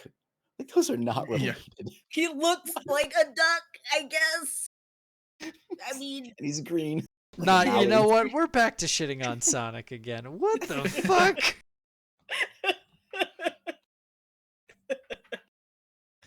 so yeah, the sky is the limit. Like I said, I do have a couple of hard no's. I was saying at first maybe no to insectoids, but if you want to play an insectoid, you can only play certain insectoids. If you want to be somebody who has robotic enhancements, you can do that, but we would have to discuss what they're for. Like, is it just aesthetics? But in the nature of the world that you're living in, would you want robotic aesthetics? How would other people treat you? Absolutely not, which is why my character will have them. Okay. Why do you think he's a true believer? He's seen it. And it sucks. Yeah, I like that. I like that mindset. That's awful. Yeah. I hate I this think it would be idea kind of for him, which is why I love this idea for him. that they have the people like. So I mean, it could be seen as like that you aren't able to reverse it, or like, yeah, we could take off your robotic arm, but then you don't have an arm anymore. Like it's not like it's just a shell. That's your real arm now. There is Bunny no went other through option. that, didn't she? Yeah. Yeah. So it's like, yeah, I'm not like people look at you weird, like, oh, you were forced into that. It's not like I was like, hey, I swung by and said, hey, can I get a new arm, please? And Eggman was like, yeah, sure, I ain't got nothing better to do. You were kidnapped in the night, and Wouldn't it be funny if Eggman actually saved someone by roboticizing them at some point, and he was like, "This Sure. is a nice thing I'm doing for you." So, funny thing about that. I need to stop bringing up 20 years of comics. hypotheticals. 20 years of comics. Simpsons did it Yeah, that's what I'm Simpsons hearing. did it. Simpsons did it. Whew. All right. We are pushing 3 hours on this. Yes, Yeah. I think this is enough, but I would like to thank the three of you for humoring me and giving me a bevy of wonderful ideas. I am definitely going to take a lot of this and with help from Charles, figure out what systems that I really want to like sink my teeth into, because I really think that there's a lot of stuff that we can do that would be a lot of fun. I Sure. agree. Looking forward to hearing more. Yeah, I think Yay. it'd be amazing. And You? with that, anybody have anything else? Forbidden knowledge. Yeah. Well, You know, go ahead. go ahead. You know what can really help you, Hmm. and it's a touchy subject a little bit. There are a couple of tools that I definitely have used uh, that are great to bounce ideas off of because they're not human beings. Ah. Yes. Yeah, go talk to Chet, as I like to call him, or Chat GPT, or things like that will be more prevalent, I think, in the future. Um, like you would be surprised how easy it is to bounce ideas off of something like that. If you really, like I wish that I could talk to someone and you don't have people around who want to listen to your Sonic idea, for example. Like if you are really like, I don't know, you can definitely try one of those sorts of things. I mean, you would hope that your friends would want to talk to you about it, but if they don't, there's always that sort of thing. I'm just imagining Danitra saying, I really want to talk to you about this Sonic idea that I have, and Charles just standing up and saying, that's so sweet and nice, and him sitting her down at his computer and ChatGPT's already open. He goes, there you go. There you What makes you think that hasn't already happened? go. Oh, already, yeah. Well, I didn't sit her down and do it, but I was like, I wonder, I'll test this out. It had some It ideas, has some ideas. but it's not going to be great for that. What it's going to be great for is you telling it, like, I want certain abilities that like work in a tabletop game, and then it could go, okay, well, I know of this character and I know of tabletop games, I'll make you some crap. And then you go, oh, that's all crap because AI is still not all that great, but it'll give you those, oh, well, that's kind of close, I'll do this with it. It's great to riff off of. It's never going to write it for you. Well, one day it will, one day. Yeah, but do you want that? No, but I want it to help me kind of figure out what I do and I don't want. So that's just a tip that I really want to put out there. And there's other AIs and there will always be more, right? But I think it's going to be a great tool for that sort of thing, that sort of ideation, like bouncing ideas off. I used it for a recent game that I ran for some people off stream, and the amount of information it had was great. Of course, it was out of date, but it helped me come up with things like names, a name for the chapter, right? Things like that. You could give it like, here's my synopsis, and of course, you're giving it to someone. So if it's going to be something you want to sell, don't ever do that, right? Because you never know who's going to use that data. But if it's you just bouncing ideas, you could throw something in there and say, okay, now write it again, but in this style. Like use that text that I gave you, but then expand it a bit. And it's great for that sort of thing. And then you have to fix it, but it could really speed you up. Grammar. Yeah, right. Well, it'll be good on the grammar, but it might be bad on. So, like for example, this was set in the past of Final Fantasy 14. I really typically run games in some other world. I just like doing it. I like to weave in and out. But I was running it, and it was like I am setting it back in time at the height of an empire. And since the information from the game says that empire isn't there, when it would generate stuff, it would be like the ruins of, or the former site of. And it's like, no. I'm setting it back then. So there's some limitations, of course. You can fix that. But what it came up with was cool, other than it's not the ruins of a place. It is a place. But yeah, it's going to be a tool. whether we like it or not, learning how to use it probably useful. So, Definitely. and this is a very low stakes way to use it too. Oh yeah, yeah. Very low Yeah. chance of it Very going cool. Skynet on you. Yeah, While And if we're it does, it's just going to be your DM. And Oh, multiple no. meanings of the word. Oh my Yeah. god. With that, I would just like to go out on this note of just reading off some of the stupid names of Sonic characters that exist now that I searched. Oh, good. Bark What? the polar bear, Fang the sniper, Ray the flying squirrel of particular interest. He looks like the unholy love child of Tails and Sonic. Jet the hawk, Storm the albatross, who does not have wings. He's a big guy, okay? He's the bruiser. He has Tumble the skunk also looks like a bruiser. There is Eclipse the darkling. Okay. Oh boy, that sounds like Shion the Unborn from Bloody Roar. Yeah. Oh my god, it does. These are all just terrible. Fang the sniper. Oh, So, Breezy. funnily She was from the enough- cartoon. Yeah. Yeah, she's a robot. Yeah, she was a robot in the cartoon. Yeah. And then she fell in love with Sonic and told him about Robotnik's evil plan and opened herself up to prove it. It was weird. Vector the crocodile, quite possibly the stupidest looking character in all of You Sonic. leave him alone. You mean Flavor Flav?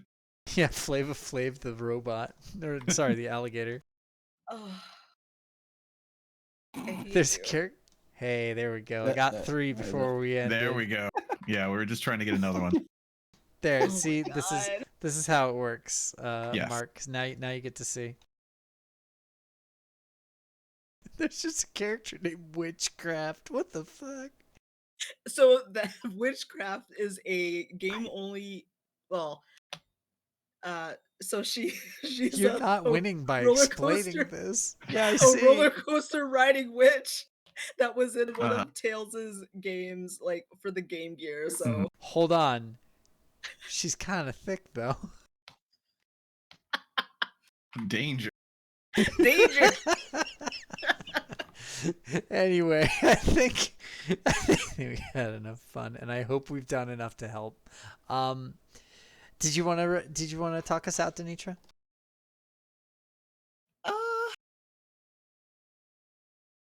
So, if you were ever curious about Sonic lore, there is a wide bevy of shit on the internet.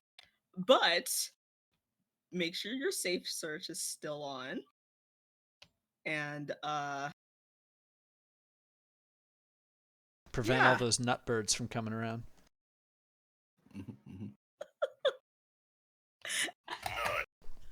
uh no, I got nothing. Like I said, thank you for your help. We're going to I will run something pertaining to this because I'm feeling pretty gung ho about it. But yeah. So if you are a brand new baby wannabe DM, just talk to your friends and then put your feet in the pool. See what happens. That's a great Yeah. tip, by the way. Always Yeah. always try to crowdsource whenever possible. Mm-hmm. All right. Well, in that case, this has been Plus One Shoot the Shit, episode 5, I think. We'll fix it in Yeah. post if I'm wrong. Just the episode. And I have been James. That has been Danitra. That has been Charles. And that has been Philip. We are on this channel playing tabletop games quite a bit these days. Tomorrow night will likely be a D&D Diablo session. And Sunday night will be Sunday evening. Should be around 5 p.m. We might push to 6. We'll see, but probably 5 because I got a lot to get through. We're going to do the finale of Radical Robo Rock Rangers for real this time. And hopefully nobody will die. Hopefully nobody would die. Someone's going to die in the first 5 minutes. You know what? You tell Aaron that he's not allowed to fucking die. I don't make the I rules. tried. Anyway. Yes, you fucking do. That's probably not true. Anyway, thanks so much for coming to watch us. If you saw us on YouTube, please, we have a bunch of playlists to go through. We play a lot of games. We have a lot of fun. Bunch of friends who just are recording when we do it, basically. So thank you all so much for watching us, and I hope you all have a great evening. We'll be back again in 2 weeks for another topic of some kind. Charles rattled off 4 without even trying. So night, everybody. Good All night. Good right. night.